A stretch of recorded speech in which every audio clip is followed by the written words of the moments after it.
Well, good morning, everyone. Thank you all for joining us today for this important hearing. Ranking Member Capito and I thank all of our witnesses for joining us today as well, including our witnesses and colleagues from Ohio and Pennsylvania.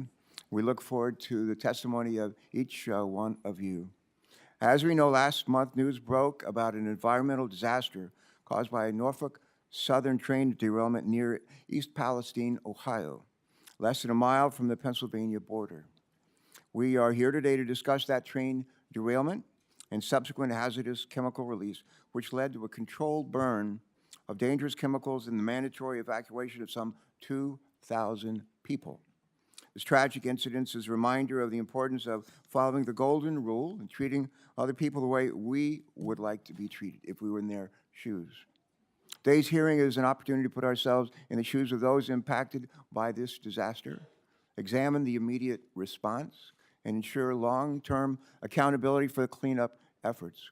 It's our responsibility in Congress to answer, one, what went wrong? Two, what do we need to do to fix it? What do we need to do to make sure it never happens again? Every so often, environmental disaster in our country underscores our responsibility to protect public health and our environment. In 1969, I recall seeing news coverage of a train spark that ignited the polluted Cuyahoga River near Cleveland, Ohio, just north of Ohio State, where I was a Navy ROTC midshipman a year earlier. As our nation watched a river engulfed in flames, it served as a wake-up call to better protect communities from hazardous substances and to take responsibility for cleaning up environmental disasters. This movement helped lead to the creation of the Environmental Protection Agency, which has broad bipartisan support, had broad bipartisan support. My hope is that in the aftermath of the disaster in East Palestine, we can come together once again to identify solutions that will protect communities, improve safety, and restore trust. We must work together with our colleagues on other relevant House and Senate committees to strengthen our nation's rail safety regulations, ensure compliance with them, and prevent future incidents like this one from happening again. We also need to make sure that the impacted communities receive the resources and the support that they need. Our existing laws have allowed EPA to identify Norfolk Southern as a responsible party and began to hold the corporation responsible for the costs of the emergency response, as well as for the long-term remediation of this area. We want to hear from our witnesses today whether Norfolk Southern is meeting its obligations, including its moral obligations. In addition, we should note that responding to this disaster is a shared responsibility between different levels of government and Norfolk Southern. And it is imperative for us to ensure that the agencies tasked with responding to disasters like this have the necessary resources that they need to ensure the safety of the air that people breathe, the water they drink, and the soil they use on which to grow crops. It's worth noting that the Biden administration has been on the ground from day one. As we'll hear today, the EPA, working alongside state and local partners, arrived in East Palestine within hours after the derailment and has maintained a presence ever since. In fact, Administrator Regan has visited the area, I'm told, some 3 times already and expects to go back for more. In the wake of the chemical releases, these government entities have worked tirelessly to install air and groundwater monitoring systems, as well as sample the water in the air for toxics and oversee the removal of contaminated soil. Norfolk Southern appears to have cooperated with these orders and has agreed to pay for the environmental cleanup resulting from the derailment. However, the ultimate costs may exceed the immediate cleanup needs. And moreover, an apparent lack of transparency on the part of Norfolk Southern, at least in the early days of the response, has left some members of the community battling with mistrust and looking for answers. We're told that the company's failure to communicate directly includes information given to some first responders who were under the impression that only 1 car would be vented and burned rather than 5. And this miscommunication left first responders scrambling to ensure the public safety requirements of a much, much larger plume. We've also heard from some residents who were told it was safe to return to their homes, but are still experiencing ongoing health problems. Other concerns remain, such as loss of property values and the long-term impacts on the most vulnerable citizens, including children and the elderly. As I said earlier, today presents us with the opportunity to learn from this experience, address misinformation, and gain a better understanding of the long-term plan to protect public health and address the environmental impacts of this disaster. Just as we witnessed an earlier environmental disaster in Ohio 54 years ago that I've alluded to, a new generation of Americans is now waiting to see how their government responds today and in the days to come. This incident may well prove to be a defining moment in their lives as it was in my own. Let's do what's right, not only for the people of East Palestine, but for everyone who believes that those who transport potentially dangerous chemicals must take the necessary steps to protect our people and our one and only planet. And with that, let me turn over the rest of the opening statements here to my ranking member and my partner in so many ways, Senator Capito.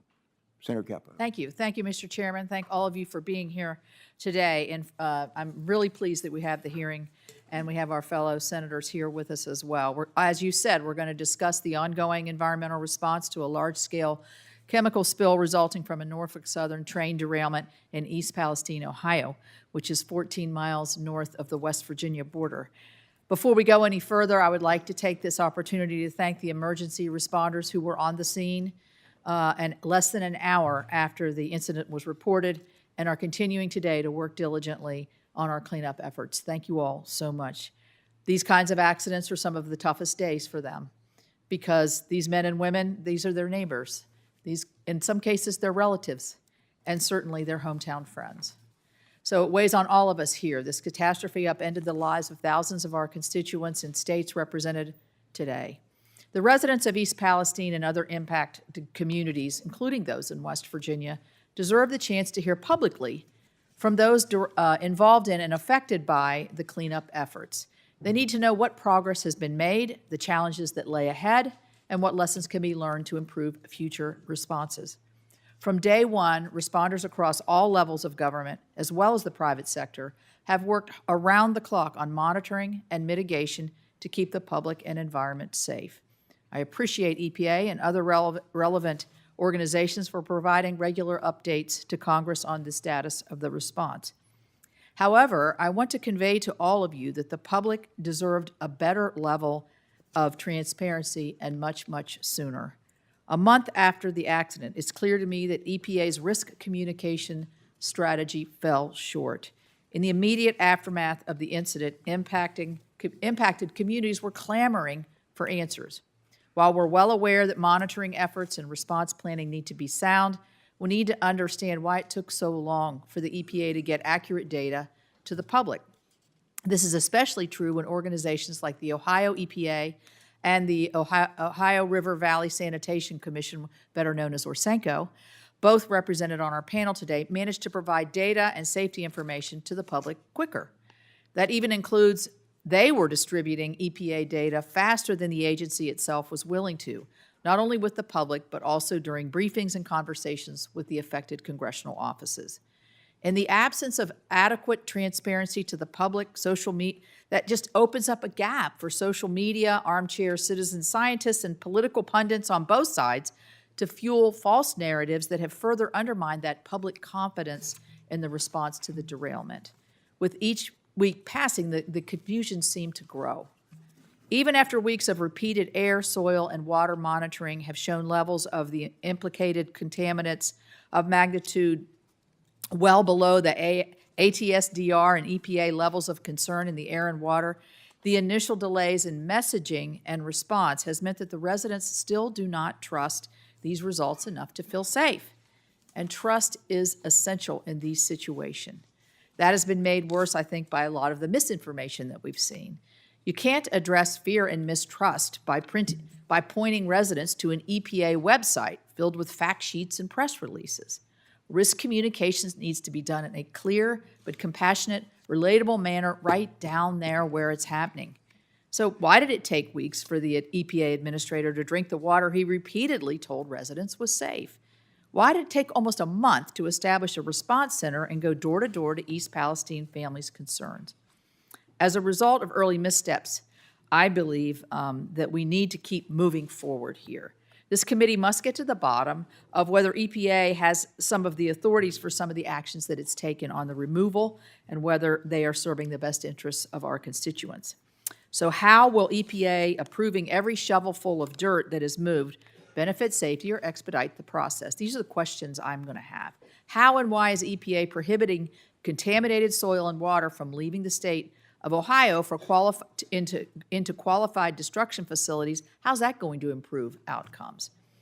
I'm concerned that at least one of the Ohio facilities EPA is now activating for this purpose has a history of Clean Air Act violations and may not be able to sufficiently destroy contaminated soils in a way that assures communities may not be further impacted by emissions resulting from incomplete incineration. So, the EPA has been slow to respond to some of our office's inquiries on the use of PFAS firefighting foams in combating the fire, nor explaining how residues from those foams may be responsible for some of the purported pollution that has made the rounds. The EPA could have also made abundantly clear that Norfolk Southern would be completely liable and that no expense would be spared in the cleanup efforts that's required by the law. Instead, it took weeks for the average American not well versed in the nuances of CERCLA, which is the act that covers this, to receive that assurance. Mr. Shaw from Norfolk Southern will be on our panel, and I look forward to hearing from you on what Norfolk Southern is doing to make things right. But as you know, and as you've stated in your statement, your company will pay for the harm that it has caused and is paying. It will pay for the initial cleanup and likely pay again when the lawsuits from the myriad harms caused begin to come in, though how much will be a matter for the courts. Culpability in this incident and the liabilities that will result are clearly defined in the statutes known as CERCLA, and the liabilities for Norfolk Southern under CERCLA are among the broadest and strictest in any federal law. Before Congress considers any changes to existing laws, we must better understand what has gone wrong with this response so far and what can be done better in the future, but also what went right. So, to the residents of East Palestine and surrounding communities, your Congress hears you. Every American deserves to feel safe in their home and confident that the water that they drink and that the air that they breathe is safe. When something like this happens, God forbid, they should also be able to trust the federal government will be quick, deliberate, transparent, and clear in their response, and that guilty parties will be held responsible. I believe the environmental laws on the book are up to the task. So what has gone wrong? What has gone right? That's what we're here to talk about today. Thank you. Thank you very much. And let me now recognize Senator Jeff Merkley. Jeff is the chairman of the Subcommittee on Chemical Safety, Waste Management, Environmental Justice, and Regulatory Oversight. And we'll recognize him for his statement. Jeff, you're recognized. Thank you very much, Chairman Carper and Ranking Member Capito, for today's hearing. As chair of the Chemical Safety Subcommittee, it's absolutely critical we examine the impacts to public health and well-being of the people of East Palestine following this disastrous derailment of a Norfolk Southern freight train that was carrying tons of toxic and hazardous materials and certainly the impact coming from the plumes of smoke that burned for over 2 days. This tragedy demands accountability because future derailments will happen. Unless we learn the lessons of this incident, there will undoubtedly be more derailments with devastating impacts on additional communities. For years, my office has been hearing from Oregonians who are terrified about the risks of trains rolling down the tracks in the middle of their towns full of toxic chemicals. They remember when a Union Pacific train derailed in Mosier, Oregon in June 2016, spilling some 42,000 gallons of crude oil in front of a school, a massive fire, damage to the water and sewer systems, and the debris made their way into the Columbia River. And they remember the billowing tower of toxic black smoke that could be seen for miles and miles up and down the Columbia Gorge in an area blanketed in toxic ash. At that time, Senator Wyden and I pushed for huge improvements in track maintenance, improvements in the brakes, improvements in the tank cars, improvements in the pre-positioning of supplies to respond to disasters, and improvements in communications. But the progress was very limited. Since 2015, there have been 100 derailments of trains carrying hazardous materials, 1 per month. In this coming year, there'll probably be another 12 at this pace. As of 2017, around 1 million tons of hazardous materials is transported by rail every day. And that was the last year the numbers were released, and I suspect they're even higher today because we have growing supplies of toxic chemicals, particularly related to the plastics industry. We know the danger posed by these chemicals. We know that when they're going down the rails, there's the possibility of a disaster, but there's so much that can be done to limit the odds of disasters happening, and that's our responsibility. We need to recognize that when a derailment occurs and toxic chemicals like vinyl chloride are leaked, people are aware that these chemicals cause lymphoma and leukemia and cancers. And so they're absolutely, legitimately, extremely concerned, and many residents of East Palestine are complaining about all sorts of health issues. So let's have this hearing today be an opportunity for us to examine not just the response, but how to prevent these derailments in the future, the type of investments that are required so that future communities are not terrorized by these derailments that are happening at a pace of once per month. Thank you very much, Mr. Chairman and Ranking Member Capito, for the opportunity to share those comments. Senator Markley, thank you so much. Now I'm going to recognize Senator Mullen, the subcommittee ranking member, for his statement. Senator Mullen, you may begin. Thank you, Mr. Chairman.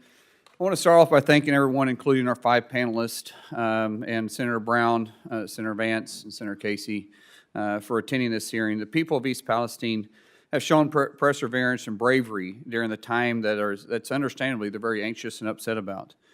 In the aftermath of the derailment, the decision was made to burn hazardous chemicals leaking from rail cars out of fear of explosion. Since then, residents have reported headaches, coughing, fatigue, irritation, pain, burning sensations on their skin.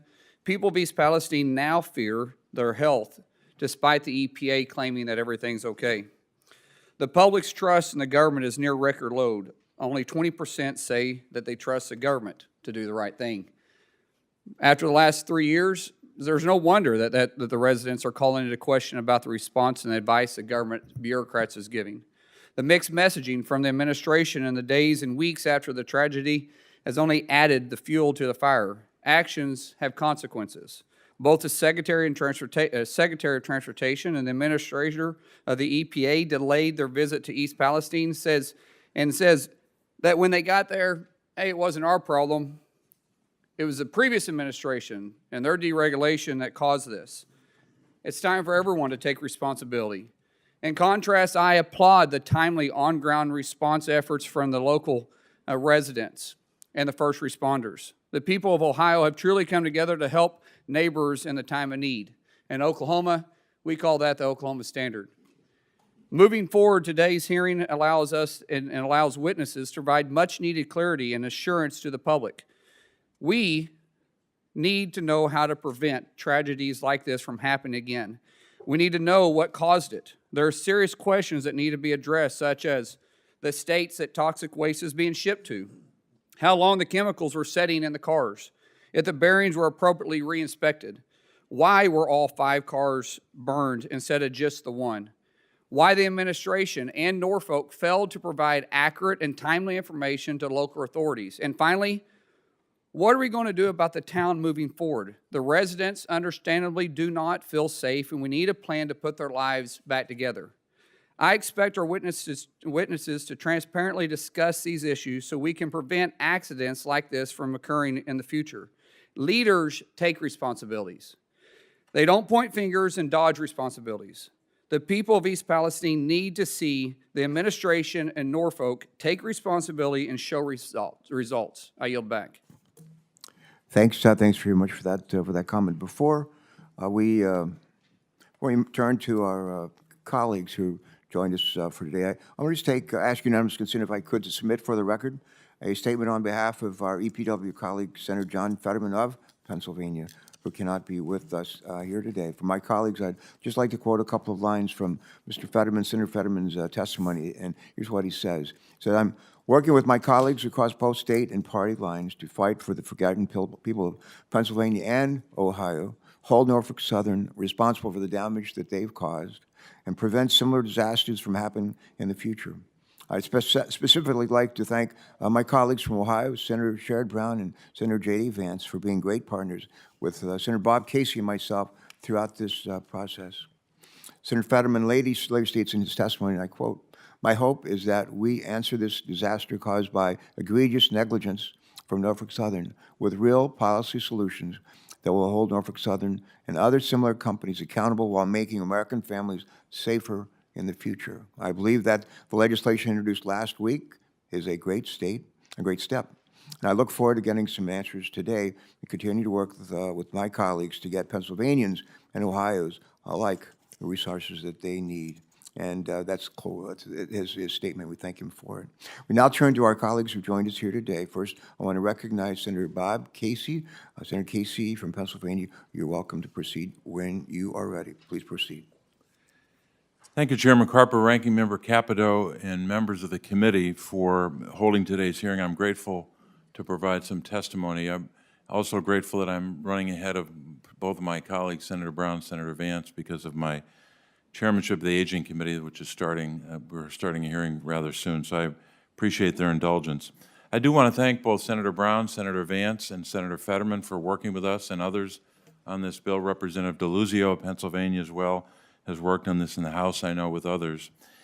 And wanted to start from the Pennsylvania side of this. Darlington Township, Pennsylvania, Beaver County, right on the Ohio border.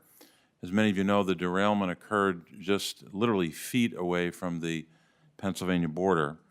And I know you'll hear today from Eric Brewer, who's the Director of Emergency Services and Chief of Hazardous Materials Response from Beaver County, and I'm grateful for his testimony. I'll just quote maybe three people. That's all I'll do in the interest of brevity. The first is Police Officer Dan Frederick about his experiences on the ground that night, and I'm quoting him. As a first responder, particularly as a police officer, we all know and understand the risks that come with our line of work. However, we usually know or have an idea of when something or someone can kill us. When I left my two boys and wife to respond to the, quote, hot zone, I was expecting to be informed of exactly what was on the train and the potential health hazards. To say I was scared the night of the derailment is an understatement, unquote. I've also heard from residents about their fear of long-term health impacts and the safety of their families and communities moving forward. Jenny Santana of Darlington Township said, and I quote, "I want to know it's safe to stay here. All the people deserve honest answers, and nobody's getting them. If it were your children and your children's lives in question, how far away would be safe? Please hold them accountable and make them help us," unquote. Farmers in the region, I've heard, and I know my colleagues have heard the same, are concerned as well. They want help from the Department of Agriculture. They want certainty that their crops and their livestock are safe and free from contamination, and that the food supply and their livelihoods are safe.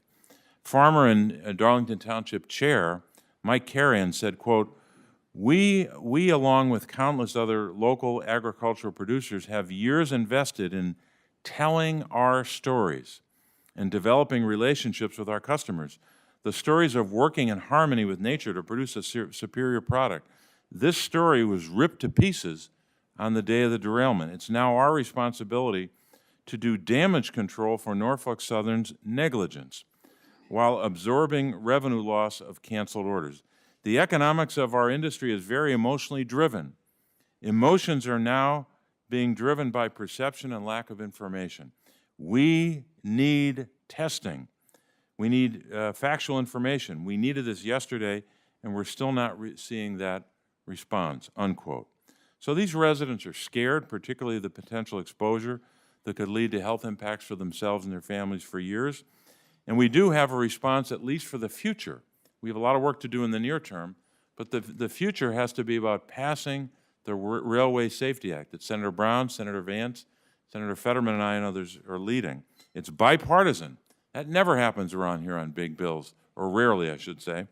It'd be a good start by Norfolk Southern to tell us today, in addition to what more they're going to do for the people of Ohio and Pennsylvania, tell us today that they support the bill. That would help. If a major rail company said, We support these reforms and will help you pass this bill. So that's what I think the people of both states deserve. And Mr. Chairman, thank you for this time, and I'm grateful to be first in line. Thanks very much. Thank you very, very much, Senator Casey. Next, we're going to hear from Senator Sherrod Brown from Ohio. Chairman. Sherrod Brown. Mr. Chair, thank you, and Ranking Member Capito, thank you, and Senator Merkley and Senator Mullen, thank you all for your thoughtful reflections and comments. I want to recognize Ohioans this morning, Ann Vogel with the Ohio EPA, who has been on site many times, including, I believe, every time I've been there, and the residents of East Palestine who made the trip, mothers who talked about what this means to their family. They represent Ohioans in this tight-knit town in Columbiana County, which once made 80% of the ceramics in this country, tableware. They produced 80% for the whole country in this community. They've seen their jobs move overseas where companies pay workers less. That's been the story of far too many places in our states. It's the kind of community that's so often forgotten or exploited by corporate America. Now these Ohioans are worried about whether their water is safe to drink, the air is safe to breathe, whether their kids will get sick, whether their crops are contaminated, whether they'll still be able to do business and attract investment to the community. Like Senator Vance, in my visits to East Palestine, I've talked with residents, Mayor Conway, Fire Chief Drabick, business owners, parents. I've heard their fears for what this means for their town and fears for the future. All because a big corporation, Norfolk Southern, chose to invest much of its massive profits in making its executives and shareholders wealthy at the expense of Ohio communities along its rail tracks. East Palestine, Steubenville, Sandusky, and just a week ago, Springfield. The company followed the Wall Street business model. Boost profits by cutting costs at all costs. The consequences for places like East Palestine be damned. In 10 years, Norfolk Southern eliminated 38% of its workforce. Think of that. In a decade, they cut more than a third of their jobs. We've seen what the company did with their massive profits. Norfolk Southern spent $3.4 billion on stock buybacks last year, and we're planning to do even more this year. That's money that could have gone to hiring inspectors, to putting more hot box detectors along its rail lines, to having more workers available to repair cars and repair tracks. Norfolk Southern's profits have gone up and up and up, and look what happened. The NTSB is conducting a special investigation in Norfolk Southern and its culture, investigating 5 significant accidents since December of 2021, including 3 accidents that resulted in the death of a Norfolk Southern employee. If Norfolk Southern had paid a little more attention to safety and a little less attention to its profits, it cared a little more about the Ohioans along its tracks and a little less about its executives and shareholders, these accidents would not have been as bad or maybe not happened at all. Just this week in Cleveland, a Norfolk Southern conductor and BLT union member was killed on the job. Lewis Schuster was the proud father of a 16-year-old son. It's Norfolk Southern's responsibility to keep its workers safe on the job, but this company has failed to do its job over and over and over. When I talk with Ohioans about what they want to see from this company in response to the disaster in East Palestine, I hear 2 things. First, Norfolk Southern must pay the money for every cent of the cleanup, as you've all said. Every water test, every hotel room, every bottle of water, every hospital bill. If an Ohioan comes down sick, Ohioan is sick because of the contaminants, next week, next year, for the next several years. We know this company can afford it. My colleague, Senator Vance, and I, and our Ohio delegation, members of both parties, have come together to make these demands of Norfolk Southern. Today, Ohioans expect to hear a firm commitment from this company's CEO that it will pay whatever it costs for as long as it takes to make this community whole. Second, Ohioans want assurances, as I think you all do, that this will not happen again. They have every right to be scared. On Saturday evening, just a month after the company's disaster in East Palestine, another Norfolk Southern train derailed in Springfield, Ohio. This time, the cars that derailed weren't carrying hazardous chemicals, but other cars on that 200-plus car train were. The only thing that saved Ohioans from another disaster was luck, but we need more than that. It's why Senator Vance and I have come together to introduce our bipartisan Railway Safety Act to make trains safer as they go through community after community. It shouldn't take a train derailment for elected officials to put partisanship aside and work together for the people whom we serve, not corporations like Norfolk Southern.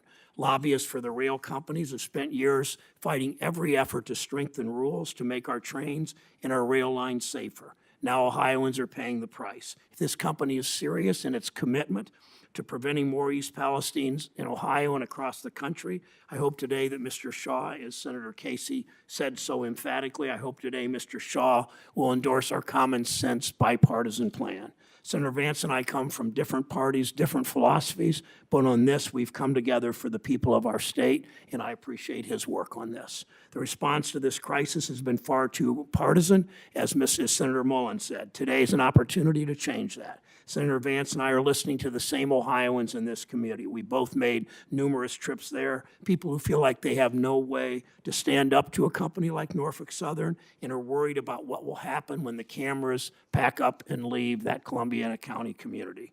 These communities have been abandoned too many times before. My job, our job, is to hear their voice and to demand corporate accountability to bring this town back to the vibrant community we know that it can be again. Thank you, Mr. Chair. Thank you, Senator Brown. And lastly, we want to recognize Senator J. D. Vance. Senator Vance, you may begin. Thank you. Great, thank you. So I want to start by acknowledging the people of East Palestine and Ann at the Ohio EPA who's done a great job on this tragedy, and just say that I think that our leadership, our media, and our politicians were slow to respond to this crisis, in part because a certain segment of our leadership feels like the people of East Palestine are a little out of style.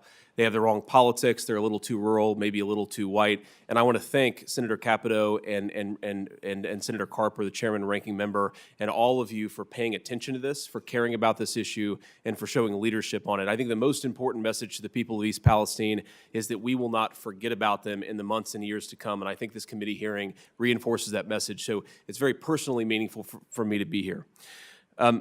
I want to also talk about something that hasn't gotten enough attention, but I think is an important part of what's going on the ground right now in East Palestine, which is the cleanup of the toxic chemicals that are in the ground, and they're still in the ground. Now, 2 weeks ago, I would have told you, and I said very publicly, that I was frustrated with Norfolk Southern from Alan Shaw on down for the refusal to dig up the railroad tracks and dig out the toxic chemicals, which is their responsibility to do.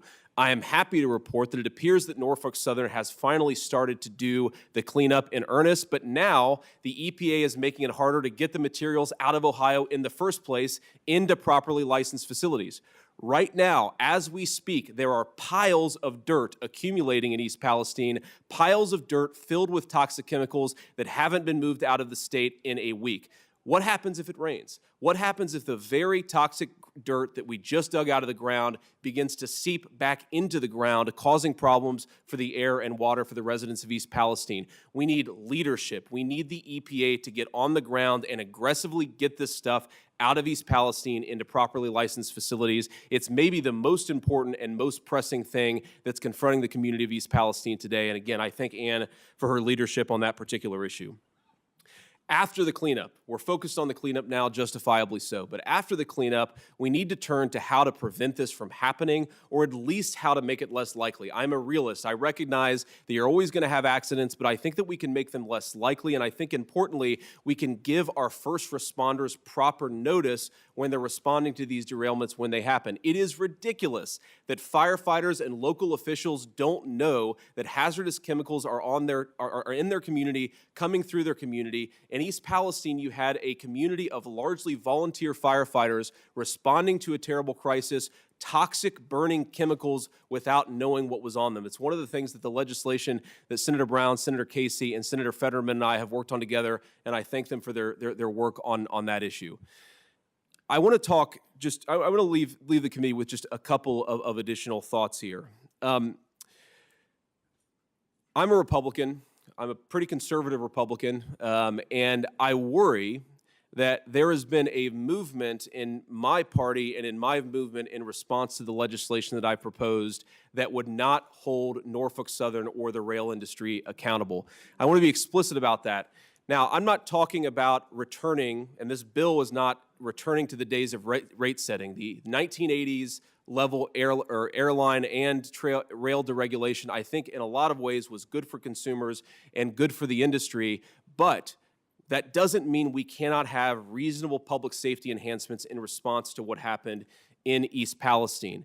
Now, I've talked to a number of my Republican colleagues, and nearly everybody has dealt in complete good faith, whether they like the bill or have some concerns about it, and these comments are not directed at them. Who they are directed at is a particular slice of people who seem to think that any public safety enhancements for the rail industry is somehow a violation of the free market. Well, if you look at this industry and what's happened in the last 30 years, that argument is a farce. This is an industry that enjoys special subsidies that almost no industry enjoys. This is an industry that enjoys special legal carve-outs that almost no industry enjoys. This is an industry that just 3 months ago had the federal government come in and save them from a labor dispute. It was effectively a bailout, and now they're claiming before the Senate and the House that our reasonable regulation, our reasonable legislation is somehow a violation of the free market. Well, pot, meet the kettle, because that doesn't make an ounce of sense. You cannot claim special government privileges. You cannot ask the government to bail you out and then resist basic public safety. Now, let me just say this. You've heard a lot of talk from my fellow Republicans, and I think that talk is very justified, that we are the party of working people in this country. There's been a big political realignment in this country over the last 30 years, a political realignment that, frankly, I benefited from. We are the party of firefighters, of police officers, of the people who go to work, pay their taxes, fight our country's wars, and keep our communities safe. We are proud of that, and we should be proud of that on the Republican Party. But now we are faced with a choice. With this legislation and how we respond to this crisis, do we do the bidding of a massive industry that is in bed with big government, or do we do the bidding of the people who elected us to the Senate and to the Congress in the first place? I believe that we are the party of working people, but it's time to be the party of working people. We have a choice.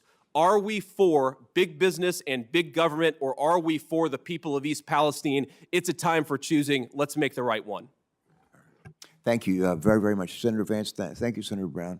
My colleagues on this committee have heard me say more than a few times, bipartisan solutions are lasting solutions.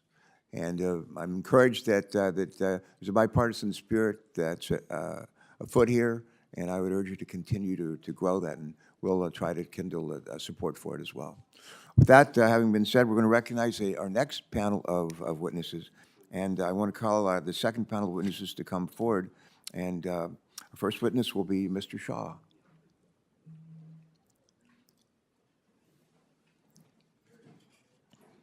In addition to Mr. Shaw, we will be hearing from Deborah Shore, the Regional Administrator for Region 5 of the Environmental Protection Agency.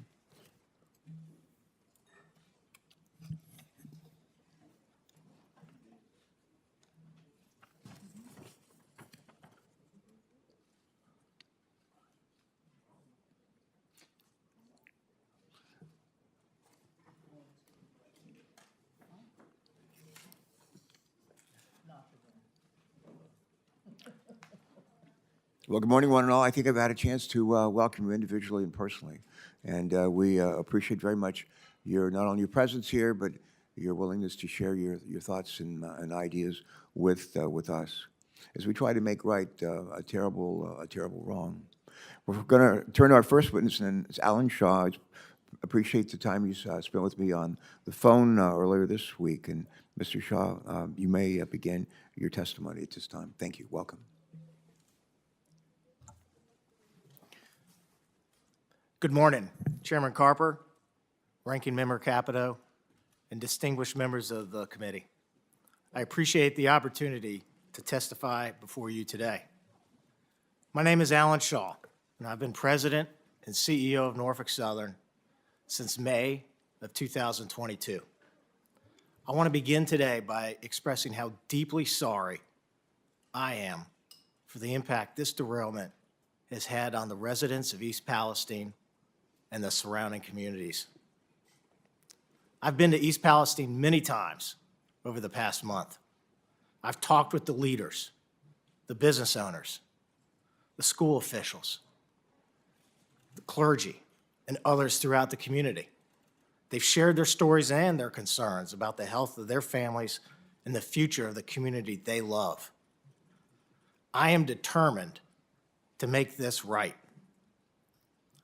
Norfolk Southern will clean the site safely, thoroughly, and with urgency. You have my personal commitment. Norfolk Southern will get the job done and help East Palestine thrive. At the direction of and in collaboration with the US EPA, state and local agencies, we are developing and implementing near and longer-term cleanup activities. Air and water monitoring have been in place continuously since the accident, and to date, it consistently indicated that the air is safe to breathe and the water is safe to drink. In terms of community support, we have announced direct investments of over $21 million. We have provided support to more than 4,400 families through Norfolk Southern's Family Assistance Center. We established a $1 million fund available immediately to community leaders who will identify where donations can do the most good for East Palestine. We committed $7.5 million to Pennsylvania for a community relief fund, and we are reimbursing Pennsylvania emergency responders and health and environmental agencies for costs related to the derailment. All of this is just a down payment. We recently signed a lease for a more permanent space in East Palestine. I asked one of our frontline railroaders who lives in East Palestine to take on a new role as a full-time liaison, reporting directly to my office. He is advocating for the community in my office and overseeing distribution of another $1 million. We will be in the community for as long as it takes. To be clear, there are no strings attached to our assistance. If residents have a concern, we want them to come talk to us. Our website, nsmakingitright.com, provides the latest information and details on how to reach us. We have been cooperating fully with the NTSB's investigation into the cause of the derailment. The preliminary report found that the Norfolk Southern crew was operating the train below the speed limit and in an approved manner. Yet it is clear the safety mechanisms in place were not enough. As the NTSB continues its work, we are not waiting to act. Shortly after the derailment, I instructed my team to look at steps we could take to improve safety immediately. And we have announced a number of initiatives to do just that. These steps are just the start, and we look forward to working with policymakers and industry on others. We're also going to make our safety culture the best in the industry. The events of the last month are not who we are as a company. When I began my tenure as CEO 10 months ago, I spent hours in crew rooms all over our 22-state network, thanking our frontline railroaders and asking them for their advice. They are proud of the important work they do for the U.S. economy and take safety seriously. I'm going to make sure they've got the right training, the right processes, the right equipment, and the right technology. You have my commitment on that. Since becoming CEO, I have dedicated our company to charting a new course in the industry. I intend to continue working with industry stakeholders, including railcar owners, lessors, shippers, and other railroads, to make industry-wide safety improvements. It's going to take all of us, and Norfolk Southern is eager to lead that effort. Today, I'm proud to represent more than 19,700 Norfolk Southern employees who work every day to offer a safe and efficient means of transporting goods to businesses and families across our great country. When Norfolk Southern is successful, it is because our craft railroaders are getting the job done for our customers and the U.S. economy. Thank you again for the opportunity to appear before you today. I look forward to your questions. Mr. Shaw, thanks very much for joining us today. Thank you for that statement again, for the time you spent with me on the phone recently. Next, we're pleased to welcome Deborah Shore, Deb, the Regional Administrator for Region 5, the United States Environmental Protection Agency. Ms. Shore, you're welcome to begin. Some things have been suggested that the EPA maybe hasn't done everything as well as they could have done, should have done. My sense is that EPA was on the scene like within hours of the derailment, and not only have you been there, a constant presence, but we've seen our administrator, Michael Regan, be there, and he'll be there again. So it's important. I commend you for that, and we need for you to stay on the job, right on the scene. So thank you. You're recognized. Thank you, Chairman Carper, Ranking Member Capito, and members of the committee for inviting me here today and for the opportunity to address your questions. I want to start by affirming that EPA's mission is to protect human health and the environment so that all communities across America have clean air, clean land, and clean water. The health and safety of those who've been affected by the Norfolk Southern train derailment is a top priority for me and for EPA. That's why as soon as EPA was notified of the train derailment on Friday, February 3rd, EPA personnel were on site in East Palestine within hours to support our state and local partners who are in the lead for emergency response efforts. Every day since, EPA has been boots on the ground, working in a bipartisan manner across all levels of government to help this community. I've personally been in East Palestine listening to residents and have heard how devastating this derailment has been. They are understandably worried and some are scared. And every time a train whistle blows, they're reminded of the trauma inflicted upon them by Norfolk Southern. That's why we've used one of EPA's most powerful enforcement tools to hold Norfolk Southern accountable and to require the company to clean up the mess it made. I want to be abundantly clear. The residents of the greater East Palestine community are not alone. EPA is with them and will continue to be with them for as long as it takes. Since the derailment, EPA has been leading robust air quality testing using state-of-the-art technology in and around East Palestine. We're currently conducting 24/7 air monitoring at 21 stations throughout the community. And I'm pleased to report that since the fire was extinguished on February 8th, EPA monitors have not detected any volatile organic compounds above levels of health concerns. While EPA is encouraged by the data, we also recognize that the people of East Palestine still question the health and safety of their community and their loved ones. In response, EPA has been assisting with indoor air screenings for homes through a voluntary program offered to residents to provide them with information and help restore their peace of mind. And as of March 4th, approximately 600 homes have been screened through this program, and no detections of vinyl chloride or hydrogen chloride have been identified. On the water side, Ohio EPA, in partnership with the Pennsylvania Department of Environmental Protection, local health agencies, and public water systems, continues to lead water sampling efforts, with EPA providing support. What I've described so far summarizes EPA's ongoing efforts to protect the health and safety of those living in East Palestine, as well as in the surrounding areas of Ohio and Pennsylvania in the aftermath of this disaster. Now let me turn to how EPA is holding Norfolk Southern accountable.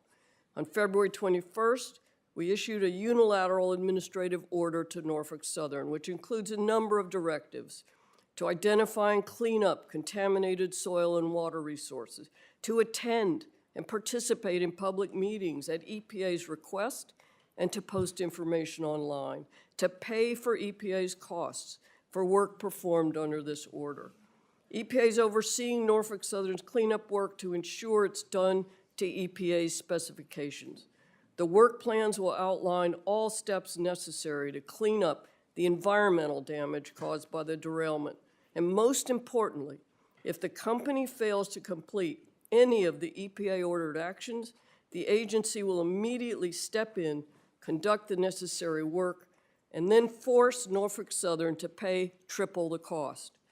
EPA's order holds Norfolk Southern accountable and facilitates in the transition from the multi-agency emergency response phase to a longer-term cleanup phase.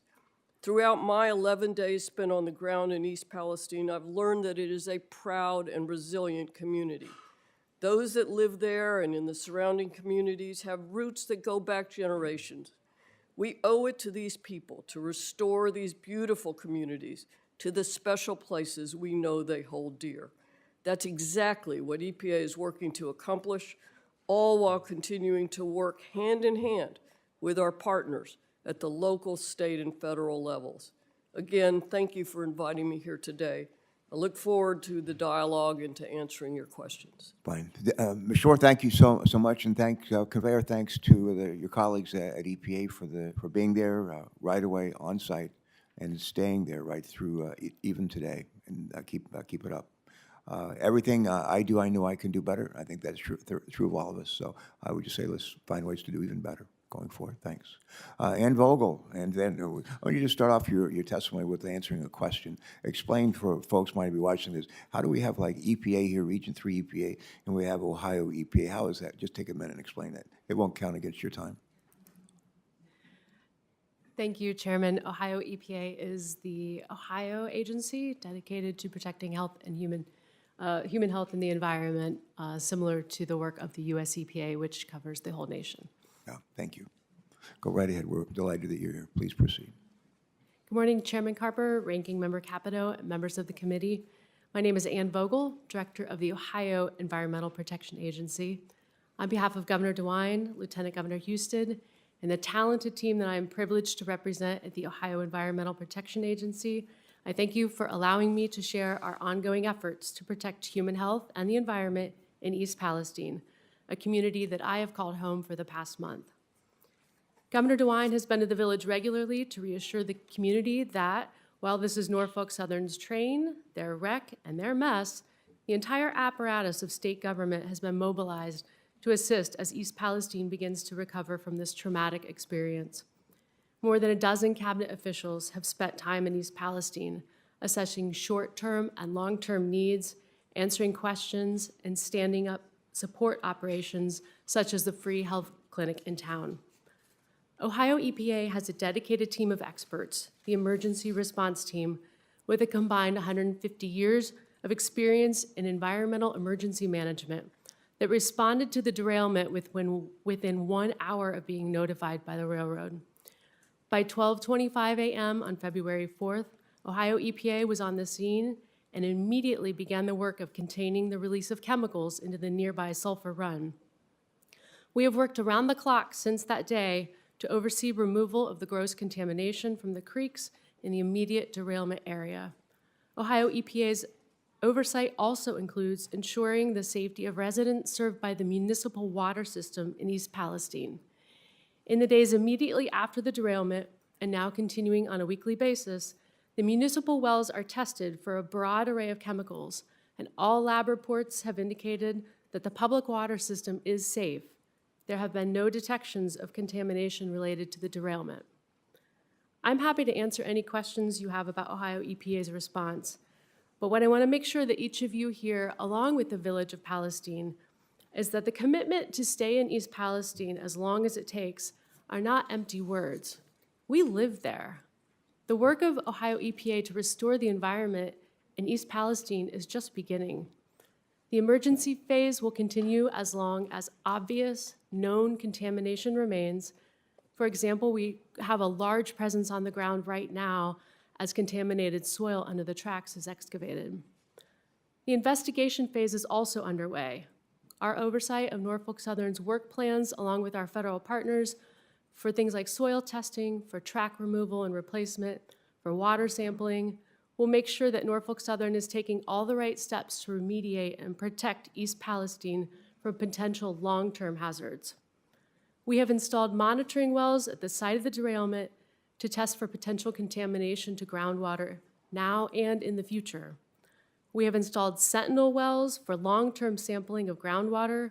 This is part of an early detection system that will tell us if contamination is approaching the municipal well field.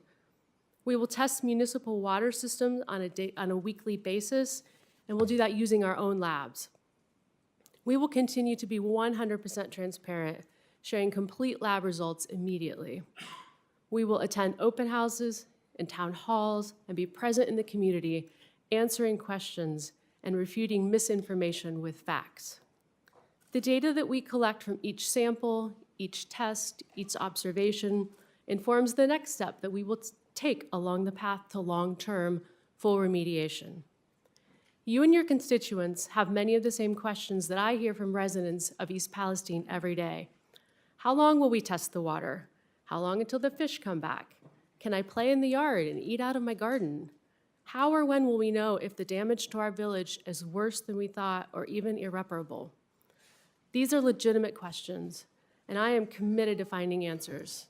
I can promise East Palestine that Governor DeWine, his administration, and the whole team at the Ohio EPA will not stop until the science definitively shows that the residents of East Palestine are safe in their community. Again, I thank you for the opportunity to be here today, and I look forward to answering your questions. Thanks very much, Ms. Vogel. Please convey our best to Mike DeWine, who used to serve here, and he and I were governors and congressmen together as well. Thank you, sir. For some people who are watching this, joining us from across the country, they may be wondering why we have an EPA Region 3 affiliate. The EPA has 10 regional regions that they operate in that they're responsible for. One of them is here represented today for Ohio. The Delaware and West Virginia are in Region 3. That's in Pennsylvania. So the three of us are all Region 3. Every state has a state agency that focuses on environmental protection. In Delaware, it's the Department of Natural Resources and Environmental Control. In Ohio, where I spent a lot of years of my life as a kid, it's EPA Ohio. So we're delighted that you're here and representing the governor and the state. Next, we're going to hear from Mr. Richard Harrison, the Executive Director and Chief Engineer for the Ohio River Valley Water Sanitation Commission, or SANCO. I'm not real big on acronyms, so tell us, before you even start your testimony, Mr. Harrison, tell us what is SANCO, so that anybody happens to be catching this on the television across the country says, oh, okay, I understand that. We are an interstate commission, sir, and we represent 8 states within the Ohio River Basin, and we work on protecting the water quality, the water uses of the interstate waters of the basin. We've been here about 75 years doing this great work. All right. Have you been there for all those 75? Probably not. Almost. All right. No. All right. Thank you. Go right ahead, Mr. Harris. Thank you. Thanks for joining us. Good morning, Chairman Carper, Ranking Member Capito, and members of the committee. My name is Richard Harrison, Executive Director and Chief Engineer of the Ohio River Valley Water Sanitation Commission, we're known as SANCO. We're an interstate commission that carries out our compact signed by 8 states: Illinois, Indiana, Kentucky, New York, Ohio, Pennsylvania, Virginia, and West Virginia, with approval by the United States Congress and participation by the federal government. Since its inception in 1948, SANCO has worked to improve and protect the water quality of the interstate waters of the Ohio River Basin. I appreciate the opportunity to testify before this committee today regarding SANCO's efforts as part of an exceptional partnership to respond to the East Palestine train derailment and downstream impact on the Ohio River. SANCO complex specifies the protection of the interstate waters of the Ohio River Basin as a safe and suitable public and industrial water supply after reasonable treatment. This is a critical service that SANCO provides to the 30 Ohio River surface drinking water utilities to supply the millions of customers that rely on them for safe drinking water. SANCO's ability to excel in this type of response is only possible through the combined efforts of our partners, including the Ohio River Drinking Water Utilities, our member states and governors, the United States EPA, United States Army Corps of Engineers, and other federal partners. I must highlight Ohio Governor DeWine, the Ohio Environmental Protection Agency, and US EPA Region 5 for their on-scene leadership in this particular response. And the Greater Cincinnati Water Works, GCWW, who provided critical laboratory analysis for numerous samples on a 24/7 basis. SANCO has an extraordinary team of 22 professionals and a total annual budget of $3.9 million. This is below our 2003 budget level. I'm very proud of the strong value our organization provides to our many partners that was most recently demonstrated through our successful response to the diluted chemical spill remnants of this event that reached the Ohio River. The foundation of our chemical response is our staff's coordination with our partners, utilizing Orsenco's Organic Detection System, ODS. The ODS includes 16 scientific laboratory instruments owned and operated by Orsenco, and then on scene operated by the Ohio River drinking water utilities themselves. The system provided the early warning that chemicals from the derailment had reached the Ohio River. The ODS has subsequently provided over 40,000 screening level test results for 30 volatile organic chemicals. Over 130 special samples of the Ohio River were collected by my scientists and analyzed by Greater Cincinnati Water Works Laboratory. The proximity of the leading edge of the diluted spill remnants was tracked by Orsenco's time of travel computer model and confirmed by daily sampling completed by our scientists. This information proved invaluable to our partners. N-butyl acrylate, 2-ethylhexanol, and 2-ethylhexyl acrylate were detected through Orsenco's initial sampling efforts from the Little Beaver Creek, the tributary below East Palestine that feeds the Ohio River near the Ohio River and Pennsylvania border. As a result, we were able to calibrate 6 of our more sophisticated ODS stations to quantify any detections of these chemicals that may be found in the remnants. The Agency of Toxic Substances and Disease Registry, ATSDR, provided invaluable, timely provisional health guidance screening levels for these chemicals to determine what level might pose a health risk to finished drinking water. These screening levels were 560 parts per billion for 2-ethylhexyl acrylate and 200 parts per billion for 2-ethylhexanol. Our highest Ohio River detection for N-butyl acrylate was 4.3 parts per billion, and the analysis results for the other 2 chemicals were all below 1 part per billion. The ATSDR health screening levels and Orsenco's ODS and special sampling data analysis provided the scientific foundation for our conclusion that there were no Ohio River detections at any levels approaching a concern to public health. This information was tabulated, posted on Orsenco's website, and communicated to the public. Orsenco's ability to provide this high level of chemical spill response is dependent upon our ability to secure sustainable funding through the fiscal 2024 federal appropriations process. This includes the Organics Detection System. If the recent accident has taught us anything, it is that we depend on this system and our capable staff and partners to respond to threats to our drinking water supply. The current ODS equipment was last funded by Congress in 2009 and needs replacement at an approximate cost of $4.7 million. In short, Orsenco provided the level of service that our customers have depended on, and without this federal investment, this will be a challenge in the future.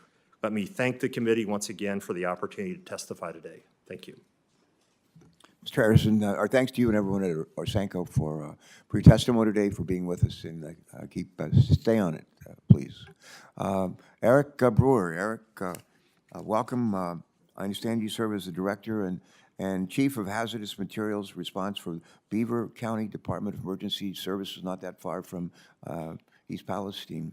And Senator Capito's already mentioned just gave a shout out to the first responders who've turned out, and as a former governor who's spent a lot of time with the disasters of our own in the state of Delaware, we know how important the work of the first responders are. We're grateful for their service and sacrifice. So thank you. Please convey our gratitude. And with that, you're recognized to make your statement. Thanks. Thank you. Thank you for the opportunity to speak before you in reference to the emergency in East Palestine that's directly affecting the residents of Beaver County, Pennsylvania. This derailment occurred just under 1,000 feet from the Pennsylvania-Ohio line. I'm Eric Brewer, Director of Emergency Services for Beaver County. I'm the appointed Emergency Management Coordinator, as well as the Chief of the Hazardous Materials Response Team. I've been with the department for 28 years. I'm speaking as a member of the community, as well as a first responder who was on scene the night of the derailment. My family's been in Beaver County for over 100 years. I was born, raised, and continue to reside there. I'm part of the community. I'm not an expert on air quality, water quality, or rail cars. Beaver County is located in southwest Pennsylvania, approximately 20 miles northwest of the city of Pittsburgh. On Friday, February 3rd, at about 9:15 p.m., I was contacted by the Emergency Management Director of Columbiana County, Ohio. She was en route to a train derailment near the county line and requested mutual aid from the Beaver County Hazmat team. 18 fire departments from Beaver County also responded to assist. We arrived at the command post about 10:15, which was set up at the Leak Oil gas station. On arrival, there was active fire among several rail cars. Our mission was to obtain the train consist and start to research the contents of the tank cars. Norfolk Southern hazmat personnel and contractors arrived on scene shortly after 11 p.m. At around midnight, after research of the contents, it was decided to shut down fire operations and move firefighters out of the immediate area and to let the tank cars burn. This is not an unusual decision. This decision was made primarily by Norfolk Southern hazmat coordinator as well as their contractor. And based on that initial information, we decided to initiate a 1-mile shelter in place from an intersection just east of Leak Oil. This put the 1-mile radius just into Beaver County. That fire eventually burned out Sunday morning.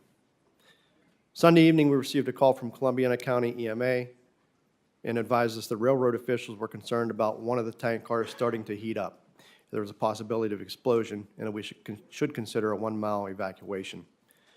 Ohio officials notified us that the 1-mile radius would now be from the Leak Oil address. This would add additional residents from Beaver County in the 1-mile evacuation zone.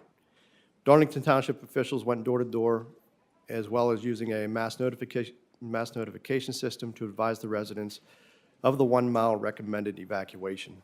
It was stressed that this was a recommendation, as we could not force residents from their homes. Social media posts began to circulate stating that arrests would be made if people refused to leave during the evacuation. Let me be clear, this was not the case in Pennsylvania, as this was not a mandatory evacuation. Monday morning, we assembled at the Emergency Operations Center in East Palestine. We learned that Norfolk Southern wanted to do a controlled detonation of the tank car in question. We were assured this was the safest way to mitigate the problem. During one of those planning meetings, we learned from Norfolk Southern that they now wanted to do the controlled detonation on 5 of the tank cars rather than just the 1. This changed the entire plan, as it would now impact a much larger area. I think this confusion was probably a result of the lack of communication from Norfolk Southern and the fact that they weren't present during these planning meetings. The governors of Ohio and Pennsylvania made it clear to Norfolk Southern that they needed to communicate better. After more planning, the controlled detonation eventually occurred around 4:40 p.m. Most of the area concerned in Beaver County is rural and uses well water. There's no municipal water system in that area. Since the Monday of the controlled detonations, we fielded thousands of calls from concerned citizens wanting to know if they can drink the water, feed their livestock, and if the air is good. I continue to get asked about how prepared areas are for a train derailment. Emergency management consists of several phases, and one of those is preparedness. The goal of preparedness is to lessen the impact of a disaster, not prevent it. As Senator Vance said, there will continue to be disasters. However, we can lessen the impact through preparedness. Although it should not take an emergency such as this, I hope this is an impetus for better support of emergency management programs. Most emergency management programs across the country have outdated laws, are underfunded, and understaffed. In closing, this was a train wreck. There was not a script for this. There wasn't a binder for me labeled train wreck. Everyone needs to know we did the best we could with the information we had. And in the end, there were no responders were killed or injured during response. My message has been consistent. I want the residents and first responders of Beaver County to be treated the same as those in East Palestine. The cost of this emergency should not be a burden to the taxpayers of Beaver County nor any of the local municipalities. Thank you. Mr. Brewer, thank you, and thanks again to you and really the good people who throughout this country are willing to get up in the middle of the night and risk their lives for the rest of us. Thank you very much. I'm going to ask some questions now. I'll turn it to Senator Capito for her questions, and we'll hear from some of our other colleagues. I don't ask a lot of yes or no questions, Mr. Shaw. I'm going to ask a few today, and I just ask you to answer them. We'll keep it short and just answer yes or no if you can. When I think about the train derailment and chemical disaster that continues to impact the people of East Palestine and surrounding communities, I can't help but think, what if this happened in my neighborhood to my own family? We have fairly heavy train travel, freight train travel throughout northern Delaware, and our communities are used to seeing those trains move throughout our state. What if they were burning toxic trains outside of our window in our community, damaging our air, our water, and possibly making my family and our neighbors sick? What if this disaster lowered the value of our home, our business, and I worked my whole life to build, and I'd be honest, I'd be furious. and I think most of us would be, and we'd want to make sure that Norfolk Southern took action to make our families and our communities whole. My first question is to you are just simple yes or no questions. I got 3 of them. And I think the Americans, if they were here, if they get them all in this room, a lot of them would ask the same questions if this happened in their towns. Yes or no, will you commit that Norfolk Southern will be there for as long as it takes to make East Palestine, Ohio, Darlington Township in Pennsylvania, and the surrounding communities whole from this disaster? Yes or no? Senator, thank you for that question. I understand that concern. That's the same concern that is shared with me by the residents of East Palestine and Darlington Township. I'm terribly sorry for the impact this derailment has had on the folks of that community.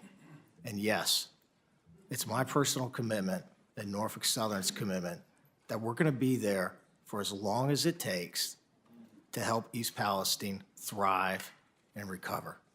That's my personal commitment. I take that as a yes. Thank you. That's the answer I was looking for. Next question. Will you commit that Norfolk Southern will compensate the people in these communities for possible long-term medical costs and economic damages resulting from this disaster? Yes or no, please? Senator, we're committed to doing what's right for the folks of East Palestine and the community. That's been my personal commitment since the day after this happened. I pulled my team together and I told my team, we are going to do more than less with the environmental cleanup, and we're going to do more than less with the citizens of East Palestine.